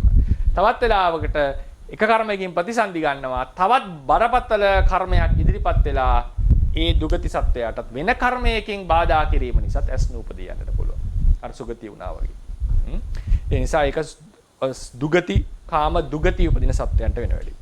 ඊට පස්සේ ප්‍රවෘත්ති කාලයේදී ජීවත් වෙලා ඉන්නකොට චක්කු සන්තතිය, චක්කු ප්‍රසාද රූපේ නැත්තම් චක්කු සන්තතිය සිඳෙන්නට පුළුවන් චක්කුපාල ස්වාමීන් වහන්සේට වගේ වෙන කර්මයක් මතුවෙලා. චක්කුපාල ස්වාමීන් වහන්සේ ඒකයි දැන් චක්කුපාල ස්වාමීන් වහන්සේ එකපාර නෙවෙයිනේ. මාස ගණන් බෙහෙත් අරගෙන දුර්වල වෙලා හිමින් නැති කරේ යා. ඒ කර්මය නැති කරේ හිමින් එකපාර මේ ඩක් ගාලා නිවල දැම්මේ නෑ ලයිට් එකක් ඔෆ් කරනවා. කාලයක් ගිහලා බෙහෙත් කනකොට ආ වේද මහත්තයා කියනවනේ නම් මගෙන් බෙහෙත් ගත්ත කියන්නත් එපා කියලා. උන්වහන්සේ නිදාගෙන දාන්න ඕනේ බෙහෙත් ඉඳගෙන දැම්මනේ. නේසජ්ජිකාංගය රකින්න ඕනේ කියලා. සුකෝන අන්තිමට මගෙන් බෙහෙත් ගත්තා කියලා කියන්නත් එපා. මොකද මගේ ඔබ වහන්සේ S2 අඳිනවා. ඉතින් මගෙන් බෙහෙත් ගතලා අඳිනවා මගේ ක්වොලිටි බයින හින්දා වේද මහත්තයා කියනවා ඒක එහෙම කියන්නත් එපා කියලා කියනවා. ඉතින් මේ කාලයක් ගිහිලා ඊට පස්සේ රහත් වෙනකොට නැති වුණා කියලා කියනවා. එක වෙලාවෙ වුණා කියලා කියන්නේ මේ රහත් වීමයි මේ දෙක නැතිවීමයි එකම වෙලාවෙ වුණා කියලා කියන්නේ. ඒක වෙලාව කියන එක විමසන්න වෙනවා එකම චිත්තක්ෂණයේද නැත්නම් දැන් ඒකප්පහාරේ නේව. භාග්‍යතුන් වහන්සේ එහෙ අභිධර්මයේ විතර කරනකොටයි මෙහි ඉගෙන ගැනීම ඒකප්පහාරේ නේව කියන එක මොහොතේ කියන එක නෙවෙයි. එක කාලයක යම් සමයක් ඇතුලේ. ඒ වගේ ඒක බලන්න ඕනේ මාර්ග හිත උපදින කොටම උනාද ආසන්න කාලේ උනාද කියන එක. ඔව්. රෝග සමසීසීද? රෝග සමසීසී වුණත් චිත්තක්ෂණ ප්‍රත්‍යවේක්ෂා ඥාන උපදින්න ඕනේ. ඔව්. ප්‍රත්‍යවේක්ෂා ඥාන නූපදී පිරිනවම් පාන කෙනෙක් නැහැ. ඒ කියන්නේ ඒක කියනවා මේ තියෙනවා සමසීසී කියලා 4 වර්ගයක් 3 වර්ගයකට සමසීසී ජීවිත සමසීසී රෝග සමසීසී ඉරියාපත සමසීසී කියලා. එතකොට යම් ඉරියාපතයකින් රහත් වුණා නම් ඒ ඉරියාපතේම පිරිනවම් පාවත ඒකට ජීවිත ඉරියාපත සමසීසී. ඊට පස්සේ කතා රෝග සමසීති. යම් රෝගයක් හටගෙන එයින් ඒකෙන්ම රහත් වෙලා ඒකෙන්ම මිය යනවා ඒ රෝගෙම. ඒක රෝග සමසීති. ජීවිත සමසීසී කියලා කියන්නේ මොනවා හරි හේතුවක් උඩ මට මතක හැටියට මැරෙනකොට රහත් වෙනවා. ඒ හැමෝම තේරවාදී කියනවා මේ හැමෝම මාර්ගයේ ඉපදිලා ඵලයක් ඉපදිලා භවාංග පතනය වෙලා ප්‍රත්‍යවේක්ෂා ඥාන අඩුම තරමේ එකක් හෝ ගිහිල්ලා තමයි කිනුනම් පෑම සිද්ධ වෙන්නේ. හරිනේ. එතකොට ඒ නිසා දැන් චක්කුපාල ස්වාමීන් වහන්සේගේ නැති වුණා කියලා කියනවා. ඒකේ කියන්නේ දැන් ජීවත් වෙලා ඉන්නකොට නැති වෙලා තියෙන්නේ. කර්මයකින් ජීවත් වෙලා ඉන්නකොට අපේ චක්කු ප්‍රසාද සන්තතිය සිඳින්නට පුළුවන්. චක්කු ප්‍රසාද සන්තතිය සිඳින්නට පුළුවන්. ඒක කර්ම විතරක් නෙවෙයි මතක තියාගන්න. නොසලකිල්ලත් වෙන්න පුළුවන්. ඍතු විපර්යාස වෙන්න පුළුවන්. වෙන කෙනෙක්ගේ උපක්‍රම වෙන්නට පුළුවන්. ඒ මොකක් හරි හේතුවකින් මේක නැති වෙලා යන්නට පුළුවන්. ඒ ඉඩ තියෙනවා. ඊට පස්සේ දැන් මේක සම්බන්ධයෙන් තව පොඩි කරුණු දෙකක් විතර තියෙනවා කියන්න. ඔව්. දැන් මේක අපි කියවනේ රූපාරම්මණය චක්කු ප්‍රසාදයේ ගැටෙන්නේ අසම්ප්‍රාප්තව දුර ඉඳලම කියලා. දුර ඉඳලා මේක හැම තේරවාදී දින පිළිගත්ත මතය. හැබැයි මේකට නම් කරන්නේ මොකද්ද කියන එක ගැන මත දෙකක් තියෙනවා. මේක දැන් රූපාරම්මය ආරම්මණය මේ තමයි ප්‍රසාදය. ග්‍රාහී කියන ගන්න කෙනා. අරමුණ. ගන්නවා කියලා කියන්නේ සිතක් ලෙස නෙවෙයි අරමුණට සංවේදී වෙන අර්ථයෙන්. මේ ග්‍රාහයා මේ ග්‍රාහකයා මේ තමයි ග්‍රහණය වෙන කෙනා. නැත්නම් ආරම්මණය. ආරම්මණය ගිහිල්ලා නැහැ. අසම්ප්‍රාප්තයි. සම්ප්‍රාප්ත කියන්නේ පැමිණියා කියන්නේ අසම්ප්‍රාප්තයි. ග්‍රාහකයා ගන්නෙත් නොපැමිණි එකයි. ඒ නිසා අසම්ප්‍රාප්ත ග්‍රාහී. අසම්ප්‍රාප්ත අරමුණක් අසම්ප්‍රාප්ත ග්‍රාහී ප්‍රසාදයක්. හරිනේ? පුරාණ අට කතාවේ විස්තර කරනවා මේ රූපය ඇවිල්ලා හැපෙන්නේ නෑ. තියෙන තැන ඉඳන්මයි මේක නිමිත්ත ඇති කරන්නේ. හැබැයි නිමිත්ත ඇති කරන නිසා නිමිත්ත ආපාතනය වෙන නිසා මේක සම්පත්ත අරමුණක් සම්ප්‍රාප්ත අරමුණක් මේක සම්ප්‍රාප්ත ග්‍රාහී ප්‍රසාදයක් ලෙස සලකන්නට කියනවා. මම නැවත කියන්නම්. දැන් අපිට දන්නවා පැහැදිලිව අපි දන්න දැන් දැනුම හැට අපිට තේරෙන හැටියට මේක අසම්ප්‍රාප්තයි පැමිණියේ නැහැ. නිසා අසම්ප්‍රාප්ත අරමුණක් මෙයා සංවේදීලා තින්නේ නොපැමිණි අරමුණ. ඒ නිසා අසම්ප්‍රාප්ත ග්‍රාහී ප්‍රසාදයක්. නමුත් පුරාණටුවාය කියනවා මේ නිමිත්ත වශයෙන් හරි ගැටෙනවනේ ආපාත ඝන වෙනවනේ නේද? ඒ ආපාතගත වීම පදනම් කරගෙන මෙයා සම්ප්‍රාප්ත ග්‍රාහී ලෙසත් මේක සම්ප්‍රාප්ත අරමුණක් ලෙසත් සලකන්නට කියනවා. පාලි අටුවා කියනවා ඒක කරන්න එපා. එහෙම වුණත් එහෙම කෙසේ කියා තිබුණත් මේක පැහැදිලිවම අසම්ප්‍රාප්තයි මේකත් අසම්ප්‍රාප්ත ග්‍රාහී. ඊට පස්සේ අපි දැන් අර මහාටුවාවේ තිබිච්ච නම් කිරීමට අපි යන්නේ නැහැ සාමාන්‍යයෙන්. අපි කරලා තියෙන්නේ අසම්ප්‍රාප්ත අරමුණක් අසම්ප්‍රාප්ත ග්‍රාහී ප්‍රසාදයක් කියන එක තමයි එතෙන් පටන් අපි ව්‍යවහාරයට අරන් තියෙන්නේ. ඒකෙන් පාලි අටුවාව නිෂේධනය කරා කියන එක නෙවෙයි මේ කියන්නේ. පෙළ මූලික අටුවා. ඒ පුරාණ අටුවාවේ නම දීලා තිබුණ එක ක්‍රමයකට. ඒකේ අර්ථය තරකය තමයි මේක දුර හිටියත් ආපාතගත වෙනවනේ. ආපාතගත වීම නිසා මේකට සම්ප්‍රාප්ත කියලා කියන්නේ කියලා කිව්වා. එහෙම නැතුව ඒක මේ නිර්වචනයේ දීපු නම දීපු ක්‍රමය තමයි පාලි අටුවාවේ වෙනස් කිරීමකට ලක් කරලා තියෙන්නේ. වෙනස් කිරීම ලක් කරලා තියෙන්නේ. ඒ නිසා ඒකත් අර දැනගන්න ඕන නිසා මම ඒකේ රෙෆරන්ස් එක දීලා තියෙනවා 146 කියලා තියෙන්නේ ආපාතගතත්තාව ආරම්මණං සම්පත්තං නාම. ආපාතගත වීම නිසාම ආරම්මණය සම්ප්‍රාප්තලේ සලකන්න. අට කතාවෙන්. ඊට පස්සේ ඡන්ද සූර්ය මණ්ඩල ආදිය ගොඩාක් දුර ඉඳලා වුණත් වර්ණය චක්කු ප්‍රසාදයේ ගැටෙනවා. දූරේ තත්වා පඤ්ඤාපියමානෝපි සම්පත්තෝ ඒව. දුර ඉඳලම පෙනුනත් ඒවා සම්ප්‍රාප්තලේ සලකන්න තියෙනවා. ඒවා ගෝචර කරන නිසා චක්කුවත් සම්පත්ත ගෝචර කියලා සලකන්නට කියලා කියනවා. නමුත් මේක පාලි අටුවාවේදී ඒක එසේ කරන්නට එපා කියන එක ඊළඟ පිටුවේ විස්තර කරලා තියෙනවා. ඒකේ ෆුට්නෝට් එකේ 8 කියලා ඇති. තත්ත කිංචාපි ආපත්තගතත්තා ආරම්මණං සම්පත්තන්ති උත්තං. ආපාතගත වීම නිසාම ආරම්මණය සම්ප්‍රාප්ත වුණා කියලා කිව්වත් චන්ද්‍ර මණ්ඩලාදී වන්නෝපන චක්කුන් අසම්පත්තෝ දූරේට්ටෝ පඤ්ඤාය. ඒ වර්ණය නොපැමිණීම තමයි පැනවෙන්නේ. චක්කු ආදී. සද්දෝපි සනිකන් ඉත සද්දෝ ගැන ඒක මම හෙට අනිද්දා කතා කරන්න. අවසාන ලයිනේ තස්මා අවසාන ලයින් එක තස්මා අසම්පත්ත ගෝචරානේව තානි. ඒවා අසම්පත්ත ගෝචර කියලා සලකන්නටයි කියලා. ඒක තමයි දැන් අපි භාවිතා කරන වචනේ. දැන් ඔය අභිධර්ම සංග්‍රහය කරනකොට සම්පත්තග්‍රාහී අසම්පත්තග්‍රාහී කියලා කියන්නේ මේ පාලි අටුවාවේ නිර්වචනය මත පදනම් වෙලා. අපි පුරාණ අටුවාවේ නිර්වචනය අපි සාමාන්‍යයෙන් භාවිතා කරන්නේ නැහැ දැන්. මොකද ඒක වැරදි හරි කියන එක නෙවෙයි දෙගොල්ලන්ගේම අදහස එකමයි. දෙකම අදහස එකමයි. නම් කිරීම දීපු ක්‍රමයයි මේ වෙනස් කරලා තියෙන්නේ. නම් කිරීම දීපු ක්‍රමයයි මේ වෙනස් කරලා තියෙන්නේ. ඊට පස්සේ වගේම කියලා තියෙනවා බැරි වෙලා හරි මේක සම්ප්‍රාප්ත වුණා නම් පරමත් දීපන හිම කතා කරනවා. සම්ප්‍රාප්ත වුණා නම් ඡායාව පේන්නේ නැහැ. ඒක උදාහරණ දීලා තියෙන හරියට වතුරකට බැස්සොත් එහෙම ඈත තියෙන ඒවල ඡායාව වැටෙනවා වතුරේ. ඇඟේ වුණත් වතුරෙන් උඩ කොටසේ ඡායාව වැටෙනවා. ඒ ස්පර්ශ වෙලා තියෙන තැන ඡායාව වැටෙන්නේ. මේක ඡායාව වශයෙන් ගැටීමක් නිසා අසම්ප්‍රාප්ත දේම තමයි ගැටෙන්න ඕනේ කියන එක තමයි තේරවාදයේ අදහස. අසම්ප්‍රාප්තව තමයි ගැටෙන්නේ. ඒ කියන්නේ චක්කු ප්‍රසාදයේ වර්ණෝපේ ගැටුනොත් පේන්නේ නැහැ කියන එක තමයි මතය.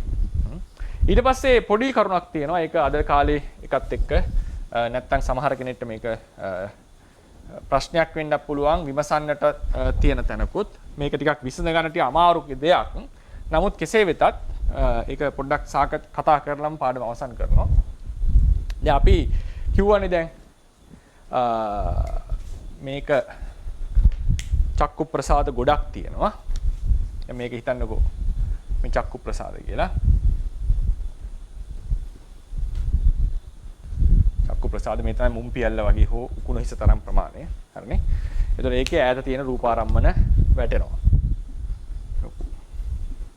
අපි ගස් දෙක තුනක් එහෙම තියෙන ලොකු පරිසරයක් දකින්න පුළුවන් අපිනේ. ලොකු මේක.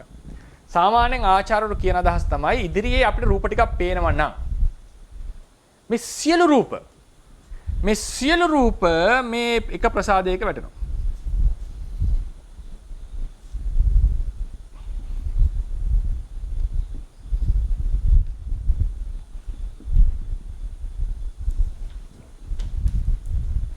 එහෙම නැත්නම් එක ගහක එක ප්‍රසාදයක අනික් ගහ අනික් ප්‍රසාදයක එහෙම එකක් නෙවෙයි කියන්නේ. හරිනේ? සියලු රූප එක ප්‍රසාදයක වැටෙනවා. ඒතර එක ප්‍රසාදයක තමයි චක්කු විඥානය එකපාර හටගන්නේ. ඒ චක්කු විඥානයෙන් මේ සියල්ල දකින්න එකපාර. ඒ ත්‍රිමාන භවය එන්නේ ඉතින් දෙකේ මාරුවෙන් මාරට හටගන්න. එතකොට අපිට ත්‍රිමාන භව ඇති වෙලා තියෙන්නේ.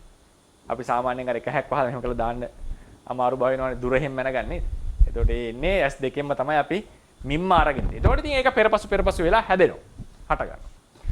මේ විදිහට අපි නිර්වචනය ගන්නකොට දැන් මෙහෙම තමයි සාමාන්‍යයෙන් ඔය රේරුකාණ සංස්ලයෙන් විස්තර කරලා තියෙන්නේ. එකක ඇති වෙනවා චක්කු විඥානේ මේක එකකින් දකිනවා. මේ විදිහට මේ කියන විදිහට අටුවාවේ තොරතුරු එන්නේ නැහැ. නමුත් සාමාන්‍යයෙන් අද විස්තර කරන්නේ මේ විදිහට. මේ විස්තර කිරීම තේරවාදී ආචාර්යවරුන්ට සමහර ආචාර්යවරු මම හිතනවා මේක පිළිගත්ත මතයක් සාමාන්‍යයෙන්. නමුත් ඒක අටුවාවල ඉන්න තොරතුරක් නෙවෙයි. මේ මතයට ගැටෙන එක ප්‍රායෝගික තැනක් තියෙනවා. ඒ මොකද්ද? අන්ධ බිඳුව.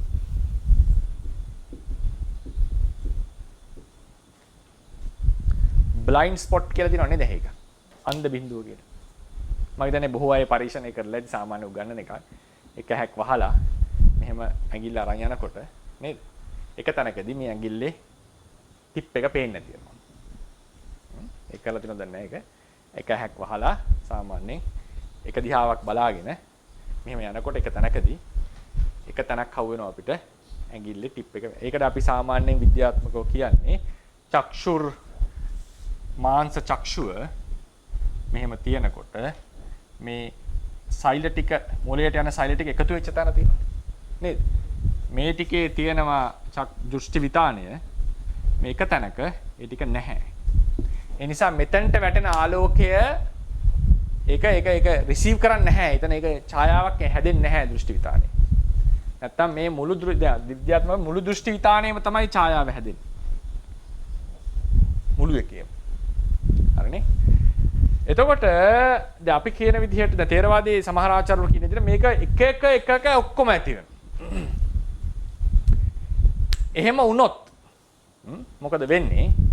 අන්ධ බිඳුව අරගෙන යනකොට අපිට පේනවා පැහැදිලිවම එක තැනක නොපෙනී යනවා අන්ධ බිඳුව නිසා.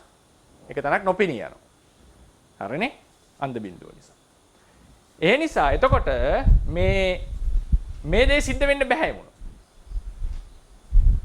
දැන් මුළු රූපයම එක ප්‍රසාදයක වැටුණා නම් උදාහරණ හිතන්නකො මෙතන තියෙන ප්‍රසාදය වැටෙනවා කියලා හිතන්න මුළු රූපේ නේද? එතකොට අපි කොයි විදිහට බැලුවත් එක තැනක ස්පොට් එකක් මග හැරෙන්න විදිහක් නැහැ. බ්ලයින්ඩ් ස්පොට් එකක් තියෙන්න බෑ. මොකද මුළු රූපයම ඉස්සිරී තියෙන එකම මේ සම්පූර්ණ ප්‍රසාදයට වැටිලා. අන්ධ බින්දුවේ මෙතන සිත හටගත්තා. මෙතන සිත හටගන්න බෑ. මෙතන දෘෂ්ටිතානේ නේ. අපිට මෙතන හිත හටගත්තා නම් එකක්වත් පේන්නේ නැහැ එතකොට. චක්කු ප්‍රසාද වලින් එකක් නම් අන්ධ බින්දුව කියලා කියන්නේ. මේක අන්ධ බින්දුව නම් උදාහරණයකට. මේක හිත හටගත්තොත් පේන්නේ නැහැ කියන එකයි වෙන්නේ. දැන් මෙතන වෙන්නේ ඉතිරි ටික පේනවා. එක කොටසක් පේන්නේ නැහැ. එක කොටසක් පේන්නේ නැහැ. ඒ නිසා ඒක විමසන්නට ඕනේ මේ ක්‍රමයටද ආපాతගත වෙන්නේ කියන එක. මේ ක්‍රමයටද ආපాతගත වෙන්නේ කියන එක. මේ ක්‍රමයට ආපాతගත වෙනකොට අපිට තියෙන ප්‍රත්‍යක්ෂ අත්දැකීමක් අපිට විස්තර කරගන්න බැරි වෙනවා. ප්‍රත්‍යක්ෂ අත්දැකීම. සාමාන්‍යයෙන් ථේරවාදයේ තියෙන මූලික න්‍යායක් තමයි ඒක කියන්නේ අනුටීකාවේ. පච්චක්ක දිත්තේ යුක්ති ගවේෂණං නැත්ති. ප්‍රත්‍යක්ෂව දකින්න එකේ යුක්තියක් හොයන්න යන්න එපා. ඒක ප්‍රත්‍යක්ෂ දැකීමක්. පච්චක්කේ දිට්ඨි යුක්ති ගවේෂණං නැති. අපි ප්‍රත්‍යක්ෂව දකිනවා නම් ඒක යුක්තිය යනකොට ඒක ප්‍රත්‍යක්ෂක පිළිගන්න වෙනවා අපිට. ඒ නිසා මම කියන්න හදන්නේ ප්‍රත්‍යක්ෂව ලැබෙන අත්දැකීමක් තමයි මේ අන්ධ බින්දුවේ කතාව. එතකොට අපි බලන්නට ඕනේ මේ විදිහටමද මේක මොකද අටුවාවේ මේ කෙන එකක් නෙවෙයි. අටුවාවේ මෙහෙම මේ තරම් අර ෂාප්ප විස්තර වෙලා නැහැ. මේ මුළු රූප ටික ඔක්කොම ප්‍රසාදයේ හැම එක ප්‍රසාදයකට ඇවිල්ලා ඒකේ හට ගන්නවා කියලා එකක් එහෙම එකක් නෑ. රේරුකාණ සංස්කෘතියම කියන්නේ ලොකු උනත් ගල එක ප්‍රසාදයක මහා පර්වතයක් උනත් එක ප්‍රසාදයක ඇතුළත් වෙනවා. ඒ ප්‍රසාදය ඇසුරු කරගෙන විඥාණය හටගෙන ඒ ගල පර්වතේ දකින්නට පුළුවන්. ඒතර මේ ක්‍රමයට ගියාම මේක විස්තර කරන්න ටිකක් අමාරු වෙනවා. ඒකත් මම සාමාන්‍යයෙන් නැත්තම් මේක අපි කතා කරගෙන ගියාම වෙන තැනකදී පස්සේ හරි මතුවෙන්න පුළුවන් ප්‍රශ්නයක් විසඳ ගන්න ඕන ප්‍රශ්නයක් නිසා තමයි ඒක මතු කරලා ඒකට මම උත්තරයක් දෙන්න සමර්ථ නැහැ. ඒකත් එහෙම තියනවා කියන එක මතක් කරන්නට අවශ්‍යයි. ඒ නිසා දැන් අවසන් කරනවා පාඩම චක්කු ප්‍රසාදය කියන එක අපි කතා කරා. ථේරවාදයේ හැටියට ධර්මයේ හැටියට රූපයට සංවේදී බව ඇති වෙලා තියෙන්නේ. රූපයට සංවේදී බව අපිට ලැබිලා තියෙන්නේ කර්මයක් නිසා, పూర్ව කර්මයක් නිසා. ඒකට ප්‍රධානම හේතුව තමයි ඒ දැකීමේ ආසාවට භාජනය වෙච්ච, ලක් වෙච්ච කර්මයක් තමයි මේක උපදවලා තියෙන්නේ. මේ චක්කු ප්‍රසාදය කියන එක ඒක හරියට නිකන් දැකීමේ ආසාව සන්තුෂ්ත කරන්න. දැකීමේ ආසාව සන්තුෂ්ත කරන්න ඉපදෙවුවා වගේ සිද්ධියක් වෙලා තියෙන්නේ.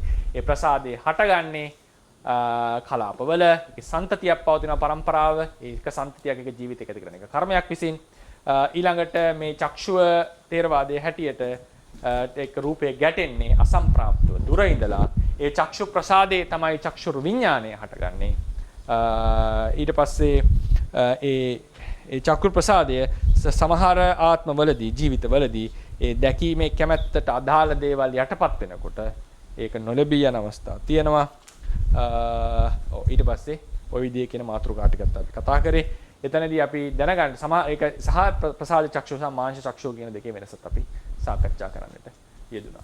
ඉතින් අවසානයේදී මේකෙන් අපි තේරුම් ගන්න රූප දකින්න කෙනෙක් කියලා එක්කෙනෙක් මෙතන නැහැ. ඒක පුද්ගලයෙක් දකින්නව නෙවෙයි.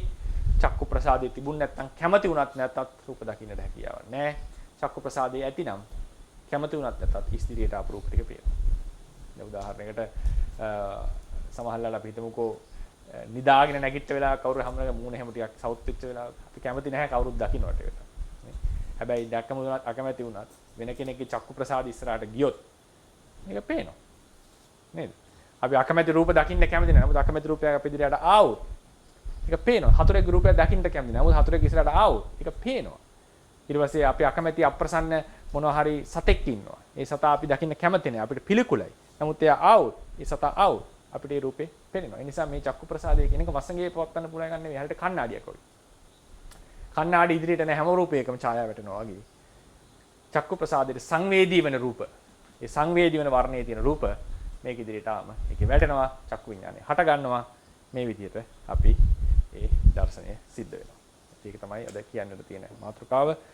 අවසාන කරන්නට ඕන එක දැකීම කියලා කියන්නේ චක්කු විඥානය. ඒ දකින්නට හේතු වෙන උපකාර වෙන නිශ්චය වෙන තන චක්ෂු ප්‍රසාදය දකින්න දේ රූපාරම්මණය. රූපයයි ඇසයි චක්කු විඥානේ තුනේ එකතුවට නෙවෙයි දැකීම කියලා කියන්නේ තේරවාදයේ හැටියට. ඒ තුනේ එකතුව කියලා 아무තු දෙයක් වෙනව නෙවෙයි. දැකීම යනු චක්ෂුර් විඥානයයි. දැකීම යනු චක්ෂුර් විඥාන. ඒ තුනේ එකතුවෙන් හදාගත්ත අලුත් දෙයක් නෙවෙයි දැකීම කියලා කියන්නේ. දැකීමම යනු චක්ෂුර් විඥානයයි. ඒ චක්ෂු විඥානේ චක්කු ප්‍රසාදේ හටගෙන රූපාරම්මණය දැක ගන්නවා. ඒ නිසා මේ ටික තමයි අද දේශනාවේ කරන්න තියෙන්නේ.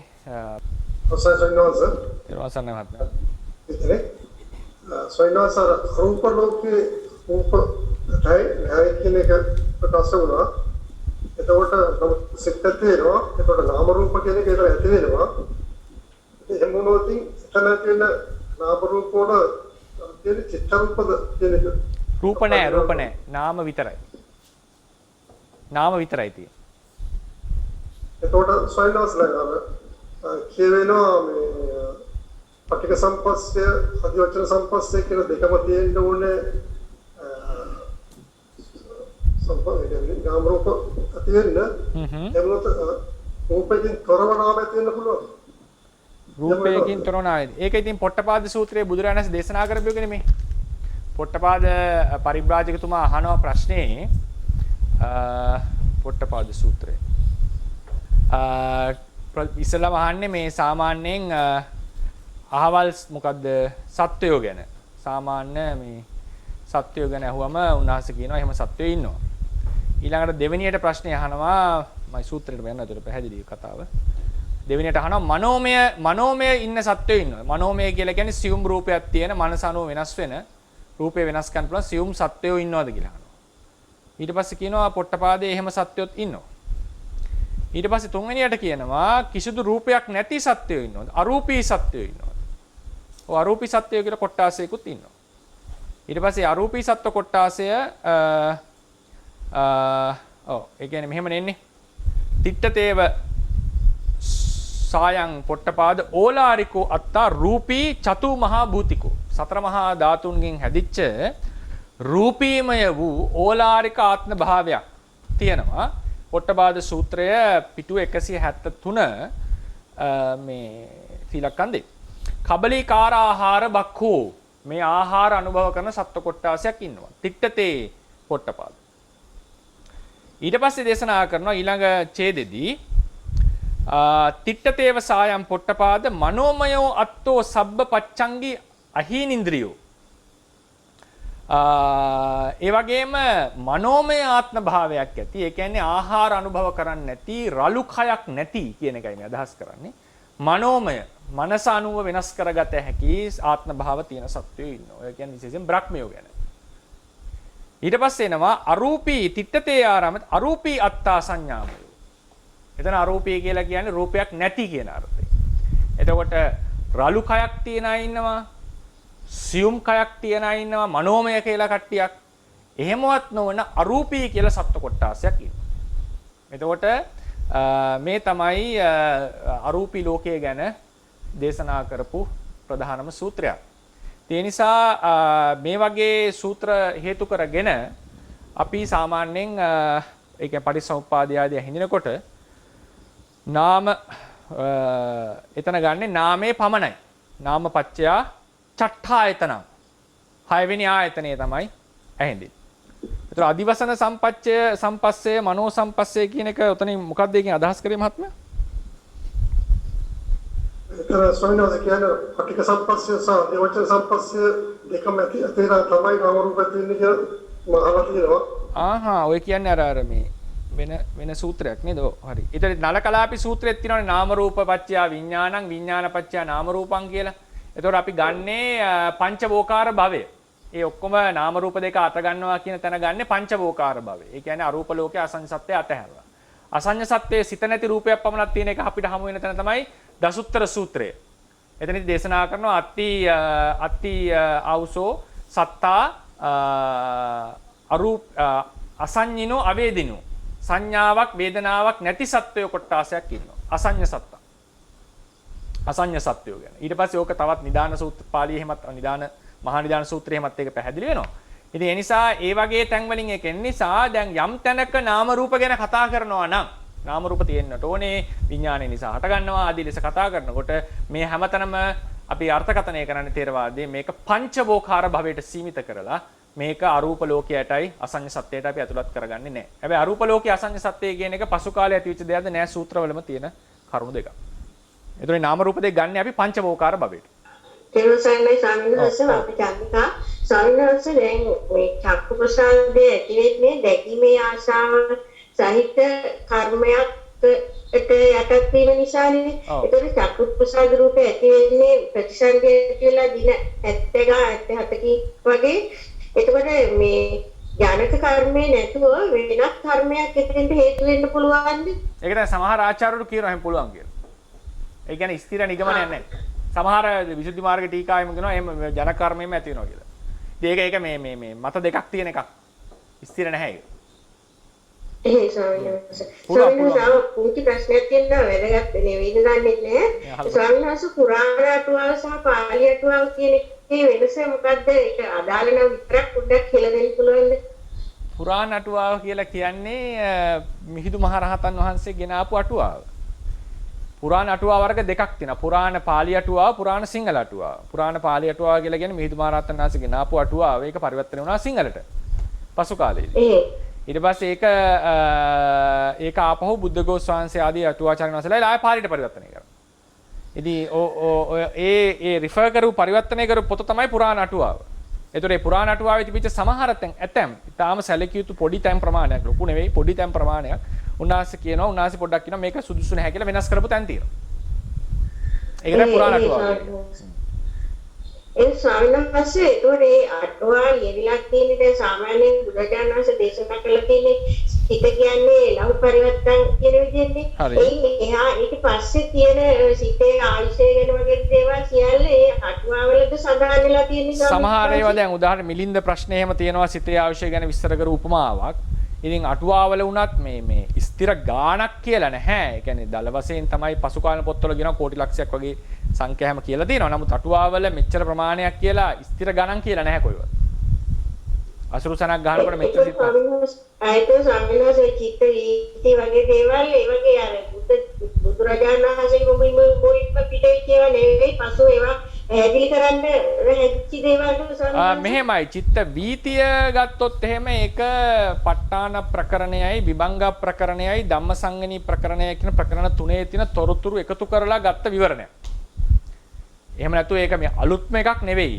ඒක ප ဋ ාණයේ තොරතුරු අනුව හදපු එක. හදපු කියන්නේ ඒක විස්තර කරපු ක්‍රමයක් උගන්වනවා. දැන් අපි දැන් මේ ෆන්ඩමෙන්ටල්ස් උගන්වනකොට පොඩ්ඩක් වෙනස් ක්‍රමයක උගන්වනවානේ.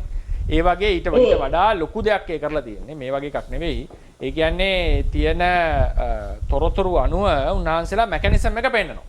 එතකොට ඒකේ දැන් මත තියෙනවා. දැන් සමහර තැන්වල කියනවා තදාලම්බන 2යි. සමහර පොත්වල කියනවා තදාලම්බන 1ක් තිබ්බත් ප්‍රමාණවත්. ඒ වගේ තියෙන ඒ මෙකැනිසම් එක හදනකොට පොඩි පරස්පරකම් ඇවිල්ලා තියෙනවා. නමුත් අර ඒ මොකද ඒ කියන්නේ බේසික් ෆ්ලෝ එක අභිධර්ම පාළියෙම හොයාගත්ත ටික. ඒවා සම්පූර්ණයෙන් සිත හටගන්නේ ක්‍රමානුකූලවද නෙවෙයිද කියන එක දේශනාවේ හොයාගන්න බැරි එකක් නෙවෙයි අභිධර්මයේ. ඒක අභිධර්මයේ හොයා ඒක සූත්‍රවල හොයාගන්න බෑ ඒ විදිහට. අභිධර්මයේදී අපිට හම්බ වෙනවා මේ අහවල් සිතෙන් පස්සේ සිත මේක පහළ වෙනවා කියන එක දේශනාවල තියෙනවා. ඉතින් ඒවා අනුසාරයෙන් තමයි මේ චිත්ත වීති කියන පාඩම ගොඩනගලා දෙන්නේ. උගන්න. ස්වාමීන් වහන්සේ ඒතකොට ඒවා පැහැදිලි කරලා තියෙන්නේ කියන්නේ නිශ්චිත වශයෙන්ම රහතන් වහන්සේලා විසින්මද එහෙම නැත්නම් ඊට වඩා උන්වත් ආචාර්යවරුන් විසින්ද? ඒක සඳහන් කරලා තියෙන්නේ බුදුරජාණන් වහන්සේගෙන් සහ උන්වහන්සේගේ ශ්‍රාවක සංඝයා විසින් පවතගෙන ආපු ක්‍රමවේදයක් කියලා. එහෙම තමයි විස්තර කරලා තියෙන්නේ. බුදුරජාණන් වහන්සේගේ ආ ශ්‍රාවක සංඝයා වහන්සේලා විස්තර කරගෙන ආපු විස්තරයක් තමයි අටුවාව කියලා තියෙන්නේ. බුදුන් නාය ක්‍රමයේ දුන්නා. ඒ නාය ක්‍රමයේ උඩ රහතන් වහන්සේලා ආදී ශ්‍රාවකයෝ මේක විස්තර කරන් ආවා කියලා තමයි තේරවාදී සඳහන් වෙන්නේ. තෙරුවන් සරණයි ස්වාමීන් වහන්සේ. දැන් ඇසෙන් කරන්නේ දුර තියෙන රූපයක් පෙනීම, කනින් කරන්නේ දුර තියෙන ශබ්දයක් ඇසීමනේ. දැන් ඒකත් එක්ක සම්බන්ධ වෙනවද දිබ්බ චක්කු ඥානයයි දිබ්බ සෝත ඥානයයි? කියන්නේ ඒවා දියුණු කිරීමෙන් ඈත තියෙන දෙයක් වුණත් ඇසීම, ඈත තියෙන දෙයක් වුණත් බැලීමට පුළුවන්කම තියෙන ඒක ගැන පොඩි විස්තරයක් කරගන්න. ඒ කියන්නේ දිබ්බ චක්කුවයි දිබ්බ සෝතයයි ඉබ්බ කරගත්තම ඇහි පෙනීම වැඩි වෙනවා කියන එකද? නෑ දැන් ඒක දිනු කරාම ඈත තියෙන නොපෙනෙන දෙයක් වුණත් අපිට දකින්න පුළුවන් කියන හැඟීම. ඒ කියන්නේ ඇහැට මාංශ ඇසට දකින්න බැරි මාංශ චක්ෂුවට මාංශ සෝතේට අහන්න බැරි දේවල් තමයි දිබ්බ චක්කුවෙන් සහ දිබ්බ සෝතෙන් අහලා දැනගෙන තියෙන්නේ. ඉතින් ඒකෙදී ඒක වෙනම එකයි. ඒක මනෝමය. ඒක මනසින් තියෙන දේ. ඒක අභිඥාව. හැබැයි ඒකේ පරිකර්මයට, ඒ කියන්නේ පරිකර්මය කියලා කියන්නේ ඒක නිපදවන්න මොනවද මේක කරනවානේ මූලික මොකද ඒකට කියන්නේ මේ මූලික පරිකර්මය කියන්නේ අභ්‍යාසයක් කරනවා. අන්න හරි. මූලික අභ්‍යාසයක් කරනවානේ. මේ මූලික අභ්‍යාසයේදී අනිවාර්යෙන් ඇහැයි කනයි ඕනේ. මොකද ඒ ඉස්සලම දිබ්බ සෝතේ ගත්තොත් එහෙම ඉස්සලම ඒ කියන්නේ සමාධිමත්නේ හිත. ඒ සමාධිමත් හිතේ මෙයා හිමින් සද්ද අහනවා කනෙන්. ඊට පස්සේ සමාධිය යොමු කරව. ඉස්සලම ඒ සමාධි ආලෝකයේ පතුරවලා. එහෙම අහගෙන යනකොට එයාට හිමින් සියුම් සද්ද කනට ඇහෙනවා. ඊට පස්සේ එක වෙලාවකදී මේ ඒ කනට ඇහෙන්නේ නැති ඔය කූඹින් යාදීන්ගේ සද්ද ඇහෙන්න පටන් ගන්නවා. එතකොට අපේ කනේ ෆ්‍රීකවන්සි එකට ඉක්මවා ගියපු සද්ද ඇහෙනකොට එතනට කියනවා දිබ්බ සෝතේ පහළ වුණා කියලා. නමුත් ඒක කරන්න ඕනේ ඕලාරික සද්ද කනෙන් කනෙන් අහලා පටන් ගන්න. ඒ නිසා තමයි කන විනාශ වුණොත් දිබ්බ සෝතේ උපදවන්න බෑ කියලා කියනවා. කන විනාශ වුණාම දිබ්බ සෝතේ උපදවන්න බෑ. කන තිබීම දිබ්බ සෝතේ ලැබීමට ප්‍රතිපදාවේ අංගයක්. ඇහත් එහෙමයි. ඉතින් ඒ නිසා ඒවා අසුරු කරගෙන ඩෙවලොප් කරන ඥානයක් තමයි දිබ්බ සෝතේයි දිබ්බ චක්කුවයි. ඒක උඩ මේ දුර තියෙන දේවල් අහන්න දකින්න හැකියාව ලැබෙනවා.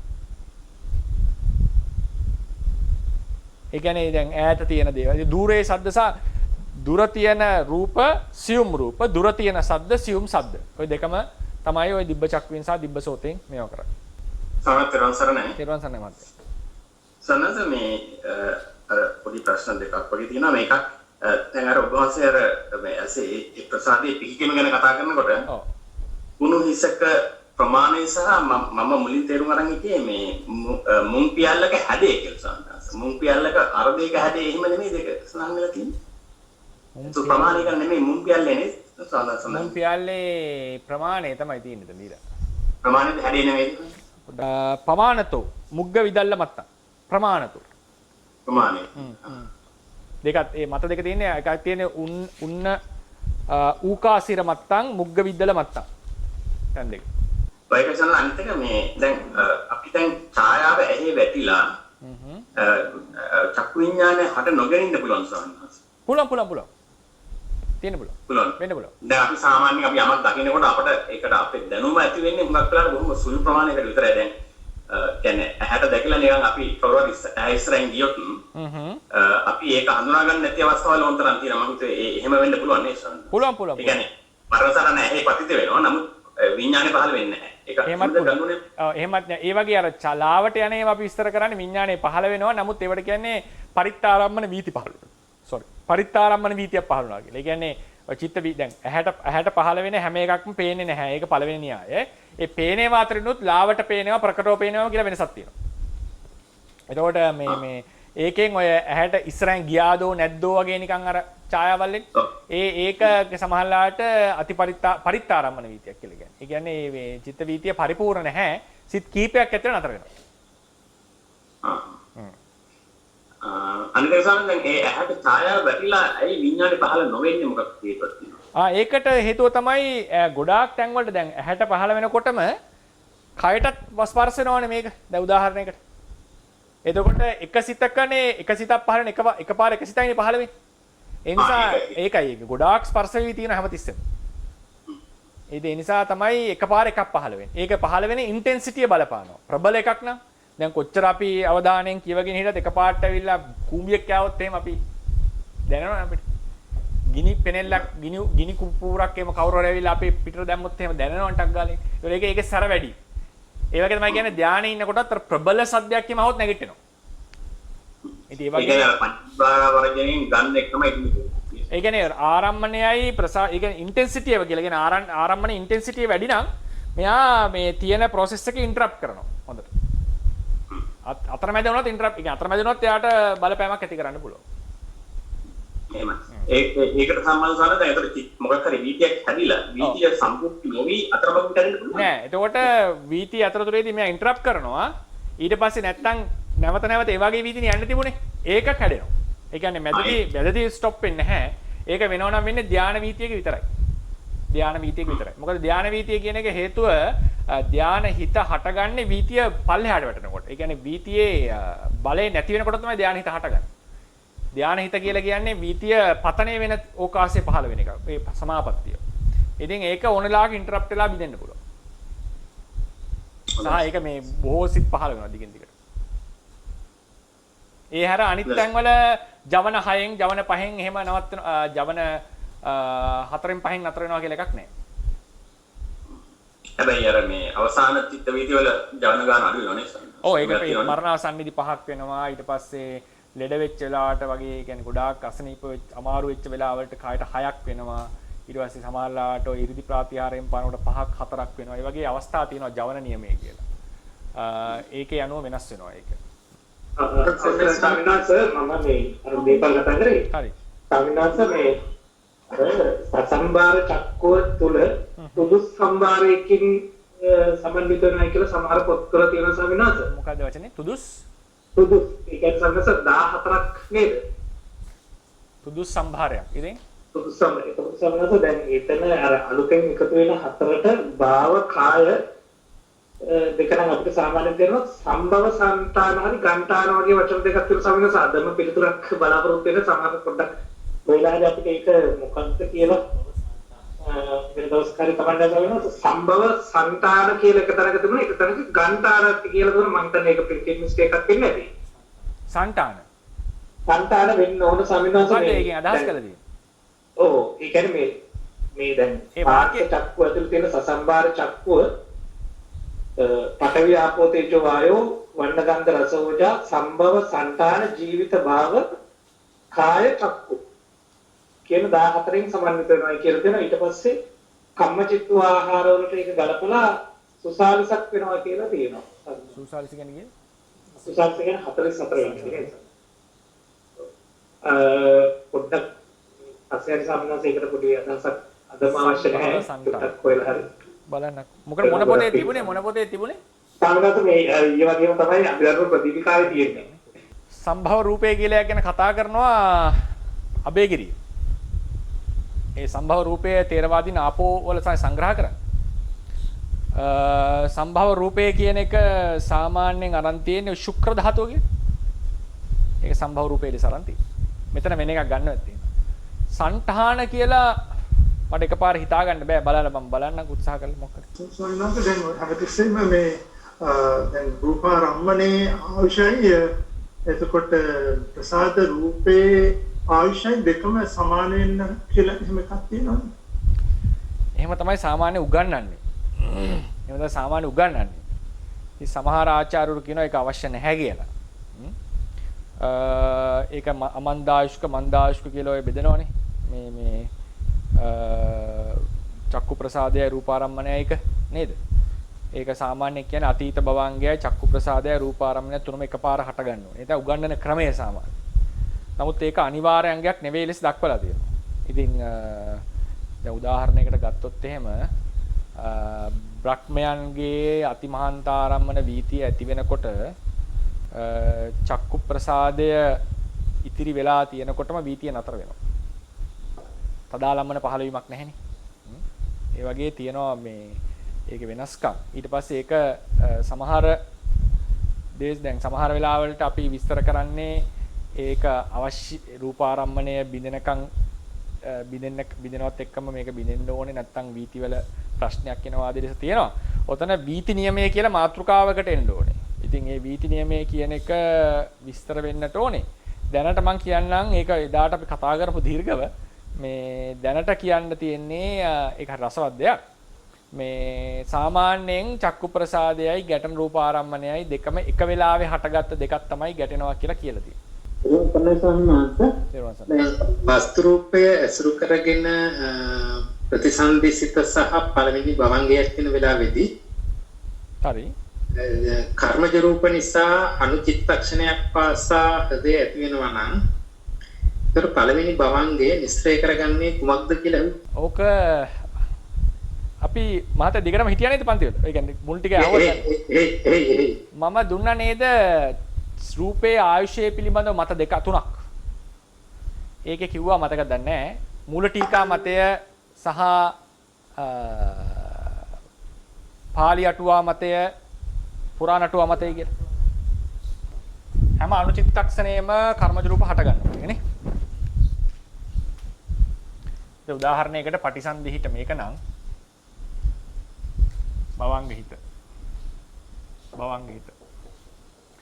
මේකේ හටගන්න හදේ වස්තුවත් එක්ක මෙයා ඇසුරු කරනවා. හරිනේ? අපි කිව්වා රීතියක් කියන්නේ නියමයක් තියෙනවා තේරවාදයේ. Tamanට කලින් සිතත් එක්ක හටගත්ත වස්තු රූපය ඇසුරු කරනවා කියන්නේ. Tamanට කලින් හටගත්ත සිතත් එක්ක හටගත්ත වස්තු රූපය. එතකොට පළවෙනි භවංගය ඇසුරු කරන්න ඕනේ මෙයා.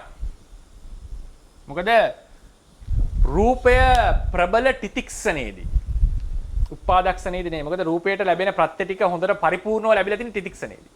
පච්චාජාත ඊට පස්සේ තේජෝ ධාතුවෙන් ලැබෙන ප්‍රත්‍ය, ඕජාවෙන් ලැබෙන ප්‍රත්‍ය මේ ඔක්කොම ලැබෙන තිතික්ෂණයේදී. සිත ප්‍රබල වෙන්නේ උපාදක්ෂණයේදී. අනන්තර සමානන්තර ආදී ප්‍රත්‍ය ලැබිලා තියෙන උපාදක්ෂණයේදී. ඒ නිසා රූපය බලවත් තිතික්ෂණයේදී. එතකොට පටිසන්ධි හිතට විකල්ප නැහැ නේ. ඉතින් දෙන්නම එකටනේ හටගන්න වෙන්නේ. ඒකට විකල්ප නැහැ. ඒතර එයා ඇසුරු කරන්නෙම එකකට එක හට ගන්න හදේ වස්තුව. දැන් මේක හැටියට ආවොත් අපි දැන් ඉන්න මේකේ හැටියට. දැන් මේ ක්‍රමෙත් මෙතනත් හදේ වස්තුවක් හට ගන්නවා, මෙතනත් හදේ වස්තුවක් හට ගන්නවා නේද? අපි කියනවා අනුචිත්තක්ෂණයකදී හටගෙන ඊළඟ අනුචිත්තක්ෂණයේදී තිතියට ඇවිල්ලා තියෙනවා. නේද? එතකොට මේක ඊළඟ අනුචිත්තයේ තිතියට ඇවිල්ලා. ටිකක් ගිහිල්ලා එතකොට අනුචිත්තක්ෂණ 3ක් වෙලා. තිතිය ඇතුලේ අනුචිත්තක් තුන්වෙනි අනුචිත්තක්ෂණය. තිතිය ඇතුලේ. පැහැදිලි නේද මහත්මයා? ඊට පස්සේ දෙවනි අනුචිත්තක්ෂණය හටගත්ත කෙනා ඊළඟගේ තිතියට එනවා ප්‍රබලයි දැන්. දෙකේ අනුචිත්තක්ෂණ දෙකක් තිතිය. මේ කෙනා ඊළඟ අනුචිත්තක්ෂණය මෙතන. එතකොට එහෙනම් බලවත් එක්කෙනා නම් ඇසුරු කර යුත්තේ.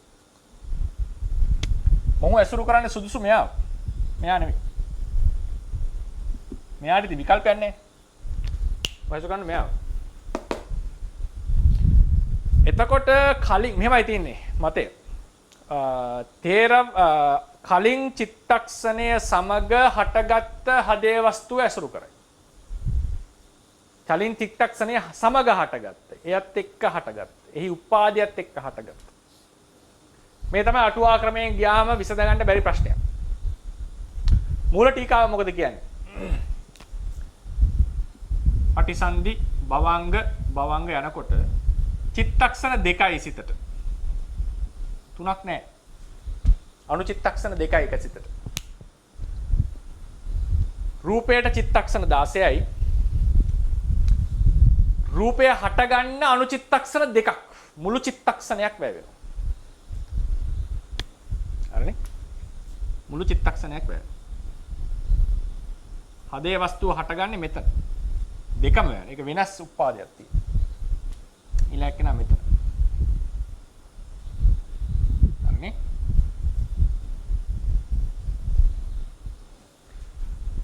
දැන් ආපහු වෙනවා තේරවාදී අදහසට.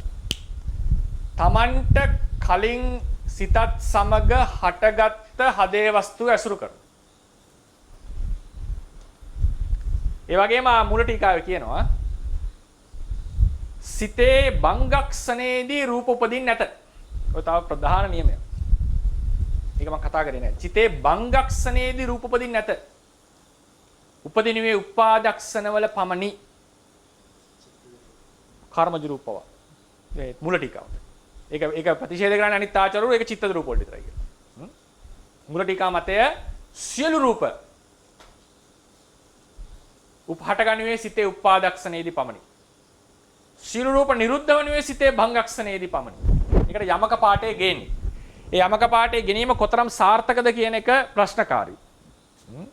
නමුත් ඒ යමක පාඨයෙන් ඒ අදහස බිඳින්නේ නැහැ. බිඳෙන්නේ නැහැ. යමක පාඨයෙන් ඔප්පු කරන්න බෑ චිත්තේ භංගක්ෂණේදී රූප උපදිනවා කියලා. උපදින්නේ නැහැ කියලායි තියෙන්නේ යමක පාඨේ. උපාදක්ෂණේ රූප බිඳෙන්නේ නැහැ කියලා. ඒක චිත්තද රූප වලට තමයි ආරෝප කරන්නේ. ඉතින් මේ විදිහට ආවම දැන් බලන්න භංගක්ෂණේ හට ගැනීමක් නෑ. හටගන්නේ උපාදක්ෂණේදීමයි.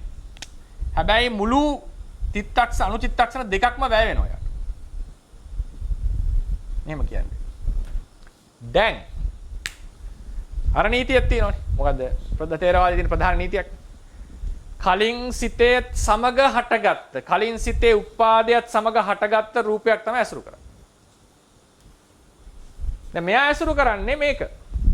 මොකද මේ තනිකර උපාද අවස්ථාව, මේ උපාද අවස්ථාව තිතියට එන්නේ මේ වෙලාවේ. ඉතින් මෙයාට තියෙන ඇසුරු කරන්න සුදුසුම රූපය මේක.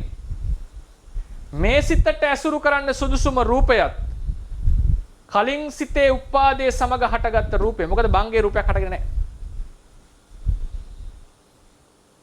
අර කියපු තේරවාදී අදහස කලින් සිතේ උපාදයේ සමග හටගත් වස්තුව ඇසුරු කරයි කියන ඒ තේරවාදී අදහසේ පිහිටලා විස්තර කරන්න යනකොට සාර්ථකකමය මේකම. මේ අටුවා ක්‍රමයෙන් විස්තර කරන්න බෑ. ඇයි මේ වස්තුව ඇසුරු කරේ නැත්තේ? එහෙනම් කියන්න වෙනවා කලින් සිතේ භංගයත් සමග හටගත්ත වස්තුව ඇසුරු කළේ. කලින් සිතේ උපාදයේ සමග හටගත්ත වස්තුව ඇසුරු කරන්නේ. ඒ නිසා ඒක මම දකින්නේ තොරතුර තිබිලා තියෙනවා. තොරතුරක් තිබිලා තියෙනවා තේරවාදී නැතේ. කලින් සිතේ උපාදයට එක්ක හටගත්ත වස්තුව ඇසුරු කරනවා කියලා. ඒ වගේම වෙන තොරතුරක් තියෙනවා හැම අනුචිත්තක්ෂණයෙම රූපය හට ගන්නවා කියලා. තව ආචාර પરම්පරාවක් අතර තිබිලා තියෙනවා නෑ උපාදේ විතරයි හටගන්නේ මුළු චිත්තක්ෂණයම වැයෙනවා කියලා. එතකොට අර පළවෙනි අදහස කම්පැටිබල් වෙන්නේ මෙන්න මේකත් එක්ක. ඒ නිසා මම එක තැනකදී කිව්වේ මූල ටීකාවේ මතේ මන් දීලා මොකක්වත් ඒ ගැන විස්තරයක් කරේ නෑනේ. ඔහේ දින නතර කරා. ඒතර කෙනෙක්ට හිතෙනවා ඇයි මේ තොරතුරු ටික දුන්නේ කියලා. ඒක දුන්නේ මේ වගේ තැන්වලට මේකෙන් තමයි විස්තරය ගන්න. ඒතර ඒස මම පළවෙනි භවාංගයේ ඇසුරු කරන්නේ ප්‍රතිසන්දි හිතේ රූපයමයි කියලා කිව්වේ පළවෙනි න්‍යාය මත පිහිටලා. Tamanට කලින් චිත්තක් සිතත් එක්ක හටගත්ත රූපය ඇසුරු කරයි කියන න්‍යායක් තියෙනවා තේරවාදී. ඉතින් ඒක බින්දින් නැතුව ප්‍රකාශ කරේ. එතකොට අන්තිමට එන්නේ අපිට කලින් සිතේ උපාදයට එක්ක හටගත්ත රූපය. එතකොට සියුම්ම හිතන කෙනෙක්ට දැන් මහත්මයායි සියුම්ම හිතපු නිසා මහත්මයාට ප්‍රශ්නේ ආවා. ඇයි මේ දෙකත් එක්ක හටගත්තේ ඇසුරු කරන්න බැරිද කියලා. බැරිද? අනිවාර්යෙන් පුළුවන් වෙන්නට ඕනේ. එහෙමනම් අර පළමුණු න්‍යාය ප්‍රශ්නකාරී දැන්. මොකද්ද මේ පළවෙනි න්‍යාය? කලින් සිතේ උපාදයට එක්ක හටගත්ත රූප ඇසුරු කරනවා කියන. ඒක රේරුකාණ සංසල පොයි එහෙම තමයි කියන්නේ. කලින් සිතේ උපාදයට එක්ක හටගත්ත රූප ඇසුරු කරන්නේ. ඒක තමයි ඒක තේරවාදී තියෙන මුල් බැසගත්ත න්‍යාය. එතකොට ඒකට මේක කොහොමද ඇතුළත් කරන්න කියන එක ප්‍රශ්නකාරීද? ඒ මොකද හේතුව තිතික්ෂණේ 3ක් ගියේ එක්කෙනාද 2ක් ගියේ එක්කෙනාද තිතික්ෂණයට ආපු කෙනාද ප්‍රබල? තිතික්ෂණයට ආපු කෙනා ප්‍රබලයි. මෙයා දිරනවා දැන්. එන්නේ දුර්වල වෙන්න ඕනේ. නේද? ඒ නිසා තමයි ඔය ඔහොම තමයි මම ඔකට උත්තරය දෙන්නේ. මේ ණයෙන් තමයි ඒකට යම් හෝ solid උත්තරයක් හම්බෙන්නේ. ඒ නිසායි මම මේ මත දෙකම තියාගෙන ඉදිරියට ගියේ. ඒකවල සරණ අපේ ආමුදුරනේ. ඒකවල සරණ මත්මයා. මේ අම්මට පොඩ්ඩක් අපේ ආමුදුරනේ පැහැදිලි කරලා දෙන්න දැකීම කියන්නේ විඥානයේ අත්දැකීමක් කියලා කිව්වොත් ඒක වැරදි වෙන්නේ කොහොමද කියලා. මොකද අපිට පස් දෙනෙක් අපි දකින්නවා කියලා කියන්නේ මේ පස් දෙනා දකින්නේ පස් විදියක්. ඒක සම්මුතියේ ඉන්නේ. අනිවාර්යයෙන්ම සම්මුතියෙන් දකින දැකීමක්. කවුද එතකොට හරියට දකින කෙනා? අන්න ඒ ප්‍රශ්නේ වගේ හරියට දකින්නේ කවුද කියන එක දැන් කොහොමද අපේ මුද්‍ර පැහැදිලි කරගන්නේ? දැන් මට හිතා ගන්න බෑ ප්‍රශ්නේ දැන් පස් දෙනේ පස් විදිහට දකින්නවා කියන්නේ මොන පදනමෙන්ද? මොකක්ද ඒක? ඒ සම්මුතියේ ඉඳලානේ අපේ ආමුදුරනේ එයා දැන් අපි කියමුකෝ දැන් කවුරු හරි හොඳට දැකීමෙන් ඉන්න කෙනෙක්ගේ දැන් මම උදාහරණයක් හැටියට මේක පැහැදිලි කරගන්න තේරුම් කරගන්න අපි කියමුකෝ දැකීමේ හැකියාව තියෙන IC එකක් තියෙනවා කියලා. ඔය IC එක එළියට අරගෙන මකලා ආය හයි කරනවා. එයා දකින්න දෙයක් නැති වෙනව නේද අපේ ආමුදුරනේ? IC කියන්නේ නෑ අපේ ආමුදුරනේ උදාහරණයක් මම කිව්වේ අපේ දැකීමේ හැකියාව මොහොතකට අපි මොකක් හරි දෙයකින් අපි ටක් ගාලා නැවතුවොත් හරි ඒක මකලා දැම්මොත් අපිට අලුතෙන් දකින්න දෙයක්කට අත්දැකීමක් නෑ නේද අපේ ආමුදුරනේ? මම එතනට මේ පොඩ්ඩක් ගිහිල්ලා බලන්නේ. මට තාම පැහැදිලි වෙන්නේ නැහැ ප්‍රශ්නේ මොකද්ද කියලා. ඒ කියන්නේ දැන් අපේ ආමුදුරනේ සම්මුතියේ ඉඳලම නේද අපි දකින්නේ. දැන් විඥානයේ අත්දැකීමක්ම නේද දැකීම කියන එක අපේ ආමුදුරනේ පැහැදිලි කරගන්න පුළුවන්. චක්කු විඥාණයෙන් වර්ණ රූපය ගැනීම තමයි දැකීම. එහෙමයි. දැන් ඉතින් පස්සේ මොකද්ද තියෙන ප්‍රශ්නේ දැන්? එතකොට දැන් අපි ඒ කියන්නේ අපි දකින්න දේ ඔළුවේ හදාගත්ත දෙයක් නේද අපි ඇස් දෙකෙන් දකින්නේ. ඇයි එහෙම ඒ ගැටෙන දේ. ඇයි එහෙම කියන්නේ මහත්තයා? එළියේ යමක් නැහැ කියලා කියන්නේ මම. එළියේ දකින්න දෙයක් නැහැ. ඇයි නැත්තේ? ඒ අපේ ආමුදුරේ අපි ඔළුවෙන් දැන් උදාහරණයකට දැන් මම නිකන් ඇහුවොත් ඔබතුමා මාව ස්ක්‍රීන් එකෙන් දකිනවනේ. එහෙමයි. දැන් මම නැද්ද? ඔබ වහන්සේගේ දිහා මම බලයේ සමානට නහය දිහා තව කෙනෙක් බලන නෑ මම ඒක ප්‍රශ්නයක් නෙවෙයි. නහය දිගයි මොකක් හරි එකක් ලස්සන කැත වැඩක් නෙවෙයි මං අහන්නේ. මම නැද්ද කියලා මං එහෙමයි. ඉන්නවා අරමුණු කරන්නේ වෙන දෙයක් නේද අපේ ආමුදුර? අරමුණු කරන සිත එකිනෙකට වෙනස් නේද එක එක්කෙනා? අරමුණු කරන ආකාරය. අන්න හරි. ඒක ඉතින් ඒක ඒ කියන්නේ දැන් මේක ලස්සනයි කැතයි වගේ එකක්ද අහන්නේ? එහෙම හරි සාපේක්ෂව සම්මුතියේ ඉන්නේ. සම්මුතියේ ඉඳලා මේක ගන්නෙ. සම්මුතියේ ඉඳලා ගන්න. දැන් සම්මුතිය කියලා අදහස් කරේ මොකද්ද මහත්මයා? ඒ අපි රැස් කරගත්තු දේ. අපි මේ පංච උපාදානස්කන්ධය හරහා රැස් කරගත්තු දේ. නමුත් ඇත්තටම දකින්නේ කවුද? 10 දෙනෙක් 100 දෙනෙක් පංච උපාදානස්කන්ධය මත රැස් කරගත්ත දේ සම්මුතිය කිව්වොත් ඒක තේරවාද ප්‍රකාශනයක් නෙවෙයි.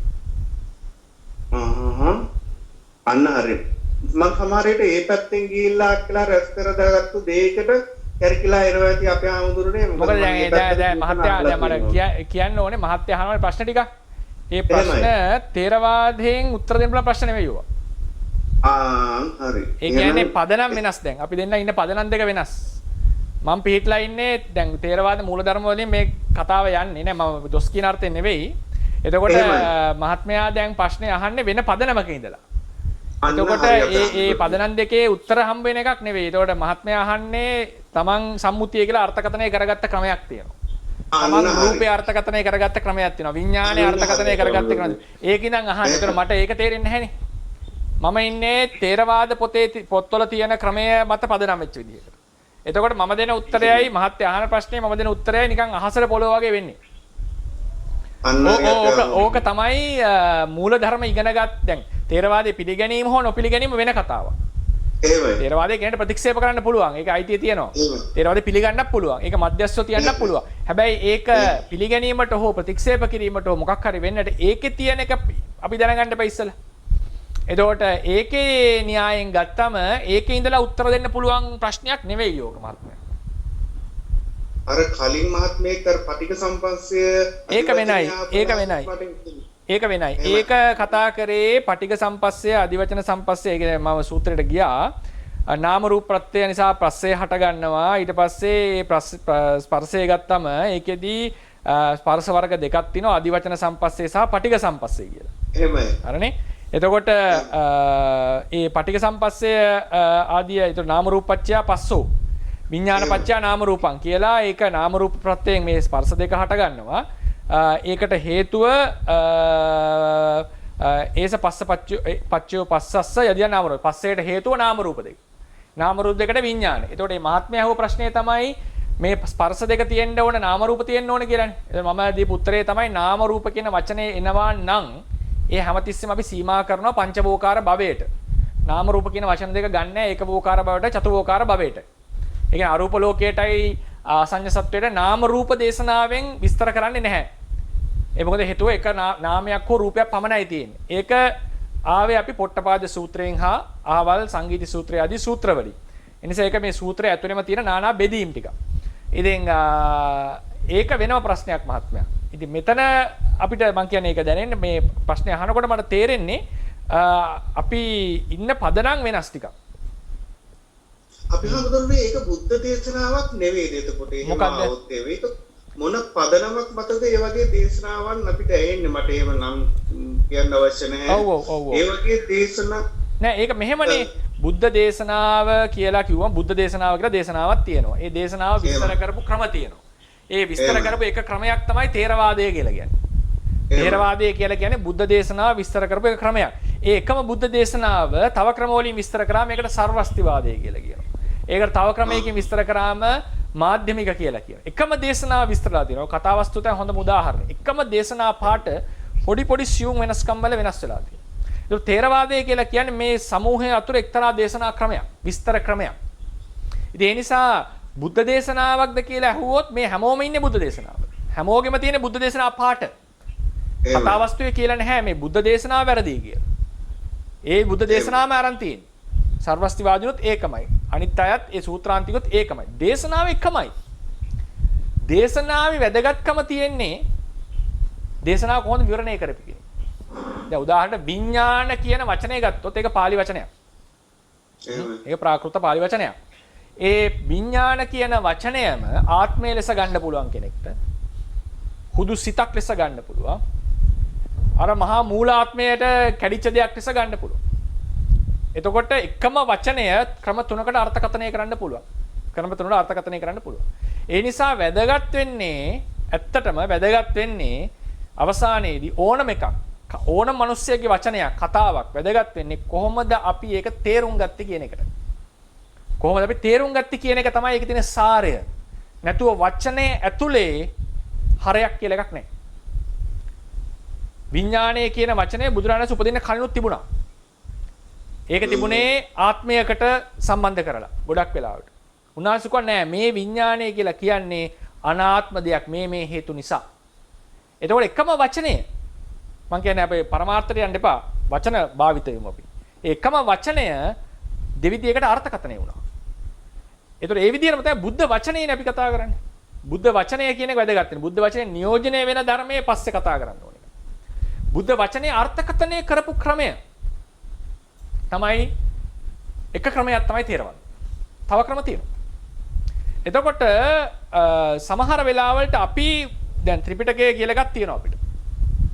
සමහර නිකායවල මේ ත්‍රිපිටකයත් වෙනස් එකිනෙකට. එහෙම තියෙන වෙනස්කම්. ඒක වෙනම කතාවක්. අපි එනවා දැන් අපිට අපි සංරක්ෂණය කරලා තියෙන ත්‍රිපිටකයක් තියෙනවා ථේරවාදය ඇතුලේ. මේ ථේරවාදයේ කියවලා ථේරවාදී ත්‍රිපිටකය කියවලා මම අර්ථයක් ගන්නවා හිතට. තව කෙනෙක් අර්ථයක් අරගන්නවා. තවත් කෙනෙක් තව අර්ථයක් ගන්නවා. මහා විහාර කියන සම්ප්‍රදාය ඇතුලේ ඒක අර්ථගත ක්‍රමයක් තියෙනවා. ඒක තව එකක්. ඒක තවත් එක්තරා අර්ථකථන ක්‍රමයක්. ඒ ක්‍රමයට තමයි අපි තේරවාදය කියලා කියන්නේ. මම මහා විහාර කියන වචනේ ගත්තේ තේරවාදය කියන එක පැතිරුණා ඉන්දියාවේ, ලංකාවේ, ආසියාවේ. එයින් සංරක්ෂණය වෙලා අදට ඉතිරි වෙලා තියෙන මේ ලංකාවට ආපු ලීනේජ් එක. ඒක මහා විහාරයේ කේන්ද්‍ර කරගත්ත එක. ඒතර ඒක තමයි තේරවාදයේ අපිට තියෙන්නේ. ඒතර මේ තේරවාදයේ තියෙනවා බුද්ධ වචනේ අර්ථකථනය කරපු ක්‍රමයක්. ඒතර ඒකේ මූලික સિદ્ધාන්ත ටිකක් තියෙනවා. ඒකට තමයි මම කියන්නේ මූලික સિદ્ધාන්ත, තේරවාදයේ સિદ્ધාන්ත, ෆන්ඩමෙන්ටල්ස් කියලා. එතකොට තේරවාදයට අනුව මේක විස්තර කරනවා නම් ඒ સિદ્ધාන්ත මත පිහිටලා කියන්නට වෙන්නේ. දැන් සම්මුතිය කියලා කිව්වොත් ඒකට නිර්වචනයක් තියෙනවා. ප්‍රඥප්තිය කිව්වොත් නිර්වචනයක් තියෙනවා. චිත්තය කිව්වොත් නිර්වචනයක් තියෙනවා. රූපය කිව්වොත් නිර්වචනයක් තියෙනවා. චක්කුව කිව්වොත් නිර්වචනයක් තියෙනවා. කර්මය කිව්වොත් නිර්වචනයක් තියෙනවා. මේ නිර්වචන මත පදනම් වෙන්නේ. එතකොට තේරවාදයේ ඇතුලේ ඉඳලා කතා කරොත් මේ නිර්වචන ගැන කතා කරන්නේ. හැබැයි දැන් කවුරු හරි හිතමුකෝ තේරවාදයෙන් පිටින් ඉඳලා තේරවාදයට විරුද්ධ වුණා කියන්නේ ඒකේ අඩුව පාඩුවක් දැක්කා කියලා. පුළුවන් දකින්න. ඒක ගැටලුවක් නෙවෙයි. එතකොට බලන්න වෙනවා මේ නිර්වචනේ වැරදි ඇයි? මොන පදනමෙන්ද මේ නිර්වචනේ වැරදි? මේක අහවල් දේශනාවට ගැලපෙන්නේ නැහැ. මේ නිසා ගැලපෙන්නේ නැහැ කියලා තර්කයක් එන්න. ඒ වගේ ප්‍රශ්න තමයි අහන්නේ සමහරවිට. මේක අරකට එක ගැලපෙන්නේ නැහැ නේ ස්වාමීන් වහන්සේ. ඒක ප්‍රතික්ෂේප කරන්න හොඳ නැහැ. ඒකට බනින්න හොඳ නැහැ. ඒක තමයි බුද්ධි ගෝචර බව. මේ ප්‍රශ්නේ අහන්න ඕනේ. මේ ප්‍රශ්නේ විමසන්නට ඕනේ. එතකොට සමහරවිට අපි අපේ සාමාන්‍ය ඇසට දැන් අර අන්ධ බින්දුව ගැන ගෙනාපු එක පොතකින් ගෙනාපු එක ගන්නේ ප්‍රායෝගික එක්ස්පීරියන්ස් එකක් එක ක්ලෑෂ් වෙන්නේ අපිට. ඒතර ඒ වගේ අපි මේක ප්‍රශ්න කරන්න ඕනේ. එහෙම ප්‍රශ්න කරනකොට පැහැදිලියම දේශනාවට ගැලපෙන්නේ නැත්තම් දේශනාවට කන්ට්‍රඩික්ට් නම් අපි ඒක බැහැර කරන්නට ඕනේ. බැහැර කරන්නට ඕනේ. ඒ වගේ තමයි මම කිව්වේ පාලි අටුවාවෙන් පුරාණ අටුවාවේ සමහර අදහස් බැහැර කරලා තියෙන්නේ අර සංසන්දනය එක. හරිනේ. ඒතකොට ඒ නිසා දැන් මම එනවා. ඒතකොට මහත්තයා හොනේ බුද්ධ වචනේ නෙවෙයිද කියලා. බුද්ධ වචනේ තමයි අපි හැමෝම විස්තර කරන්නේ. ඒ විස්තර කරන එක්තරා ක්‍රමවේදයක් තමයි තේරවාදය කියලා කියන්නේ මහත්තයා. ඒ තේරවාදයේදී ඔබට අහන්න පුළුවන් කර්මයේ පිළිබඳ මොකද්ද මූලික නිර්වචනය? විඥානයේ පිළිබඳ මූලික නිර්වචනය, නාමයේ පිළිබඳ මූලික නිර්වචන. නිර්වචන ගොඩාක් තියෙනවා මේක පදනම් වෙලා තියෙනවා. සමහර පරස්පර විරෝධී තැන් තියෙනවා නැහැ නෙවෙයි. ඒක තමයි සම්ප්‍රදායක හැටි. ඒ තමයි එක එක ආචාර්ය තේරුම් ගත කරන්නේ. හැබැයි මේ කට්ටිය හැමෝම ඉන්නේ එකම බෝඩර් එකක් ඇතුලේ. එතකොට දැන් මම උදාහරණයකට මහත්මයා අහපු ප්‍රශ්නේ මට පේන්නේ මට දැනෙන්නේ ඒක පහන්න පුළුවන් ඒක දේශනා කරන අය ඇති. මේක තේරවාදයෙන් එළියේ ඉඳලා කියන එක. ඒ කියන්නේ මේ අපි කතා කරන තේරවාද ෆන්ඩමෙන්ටල්ස් වල තියෙන දේවල් නෙවෙයි. ඒ කියන්නේ කොහොමද සම්මුතිය අහවල් විදියට විස්තර කරන්න කියලා අහුවොත් අපිට ඒක තේරවාදයෙන් හොයාගන්න බෑ එහෙම නිර්වචනයක්. සමහරට සූත්‍රයකට ගලපනවා වෙන්න පුළුවන්. හැබැයි ඒක කොතෙක් දුරට අනිත් සූත්‍රයක ගැලපිලා ලස්සනට විග්‍රහ වෙනවද කියන ප්‍රශ්නේ මතුවෙනවා එක දවසක. අපේ ආමුදුරනේ අනුකම්පා කරලා දේශනා කරොත් දැන් උප්පත්තියම අන්ධ කෙනෙක්ගේ මොකක් හරි ක්‍රමයකින් එකපාර S2 ලබා දුන්නොත් එයා දකින කිසිම දෙයක් නැද්ද? උප්පත්තියකින් අන්ධ කෙනෙක්ට S2ක් දුන්නා. S2 දෙනවා. චක්කු විඥානයේ ක්‍රියාත්මක වෙන්න අවකාශයක් නැත්te එතන මොකද්ද වෙන්නේ? හරි දැන් දුන්නා කියලා ඒකට පේනවනේ ඉතින් ඔව්. එතකොට මොකක්ද ප්‍රශ්නේ වෙන්නේ මොකද්ද? එතකොට එයාට වර්ණ සටහනක් විතරයිද අපේ ආමුදුරේ එතකොට දැක්කයි කියන්න පුළුවන් ක්‍රියාවලියක් එතන සිද්ධ වෙන්න විඥානයේ මම දැන් ආයෙත් එන්නේ අතන්ට අපේ ආමුදුරේ විඥානයේ අත්දැකීමක් නොවන තැනක දැකීමක් සිද්ධ වෙන්න පුළුවන්ද කියන තැනට. ඒ කියන්නේ හිතෙන් ගොඩනගාගත් අදහසක් නැතුව පේන්න බෑ කියන එකද? අන්න හරි. එතකොට මේ අපි අලුත් උපන් දරුවට පේන්නේ කොහොමද? එයාට අරිනවට පේන්නේ නැහැ නේද අපේ ආමුදුරේ සෑන් දවස් කවදද පේන්න පටන් ගන්න එතකොට? කවදද පේන්නේ එතකොට? උදාහරණ මම නිකන් අහන්නේ ඒක මට ඇත්තටම අපේ ආමුදුරේ පිළිගන්න ඕන ඇස් හැරිච්ච වෙලේ ඉඳන් පෙනී පටන් ගන්න ඕන කියන එක. පැහැදිලිවම නේද? දැන් උදාහරණයකට මහත්තයා දන්නවද දන්නේ නැහැ සමහර ඔය කටුස්ස වර්ග ඉන්නවා. අය බලන්න උනත් පුළුවන් වීඩියෝ පවා තියෙනවා. ඒ කටුස්ස ඉපදිච්ච ගමන් ඔන්න උඩට එනවා. ඉපදිච්ච ගමන් උඩට එනවා. ඌ උඩට නිකන් බලන් ඉන්නවා නයිට් එක. ඒ ගල් තියෙන ප්‍රදේශවල. ඉපදිලා අවිල්ලා තප්පර ගණනක් යනකොට ණය ඇලවනවා. එලින්ම දකින්න ණය එනවා සද්ද ඇහෙන ගමන්ම ඌට තේරෙනවා ඒ කටුස්සට තේරෙනවා ඒ පොඩි පැටියට තේරෙනවා දුවලා ගිහිල්ලා ගලකට නැගලා බේරෙන්න. එහෙමයි. හරිනේ? ඒ නිසා මේ S2 ඇරිය ගමන් පේනවා කියන එක සාමාන්‍ය වෙන්න පුළුවන්. ඔව්.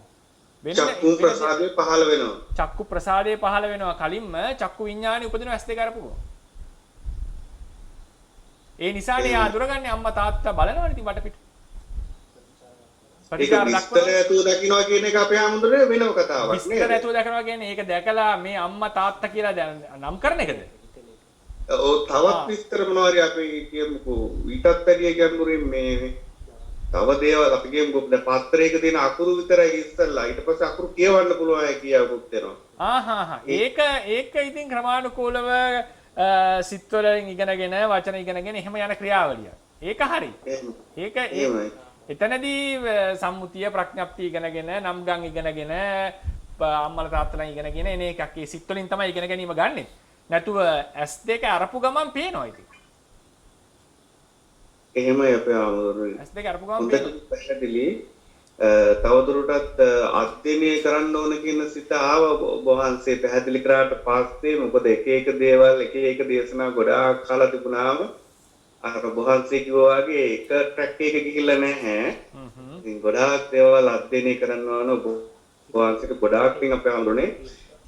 අපේ ආමුදුනේ චූටි ප්‍රශ්නයක් තියෙනවා බොහෝම කෙටියෙන් උත්තරයක් දෙන්න පුළුවන් එකක්. අපේ ආමුදුනේ මේ සිත නැති බ්‍රහ්ම ලෝකයේ සැපයක් වෙන්නේ කොහොමද? සිත නැති. මේකට උත්තර දෙන්න ගියොත් සැප ලෝකයක් වෙන්නේ කොහොමද? ඒකට උත්තර දෙන්න ගියොත් 10 මාර වෙනවා. එහෙමයි. ඒක අපි වෙන දවසක් ගමු ඈ. මේ රැස් කරගන්න තිබුණා වූ කුසල සම්භාරය තව තවත් ධර්මඥාන භාවනාඥාන දියුණු කරගෙන නිවනින්ම සැනසෙන්නට හේතුපනිශ්‍රේ වේවා. බුද්ධ ශාසනයේ චිරස්ථිතිය පිණිසත් උපකාර වේවා කියලා ප්‍රාර්ථනා කරමු. බුද්ධ ශාසනං චිරන් තිට්ඨතු බුද්ධ ශාසනං චිරන් තිට්ඨතු බුද්ධ ශාසනං චිරන් තිට්ඨතු සාදු සාදු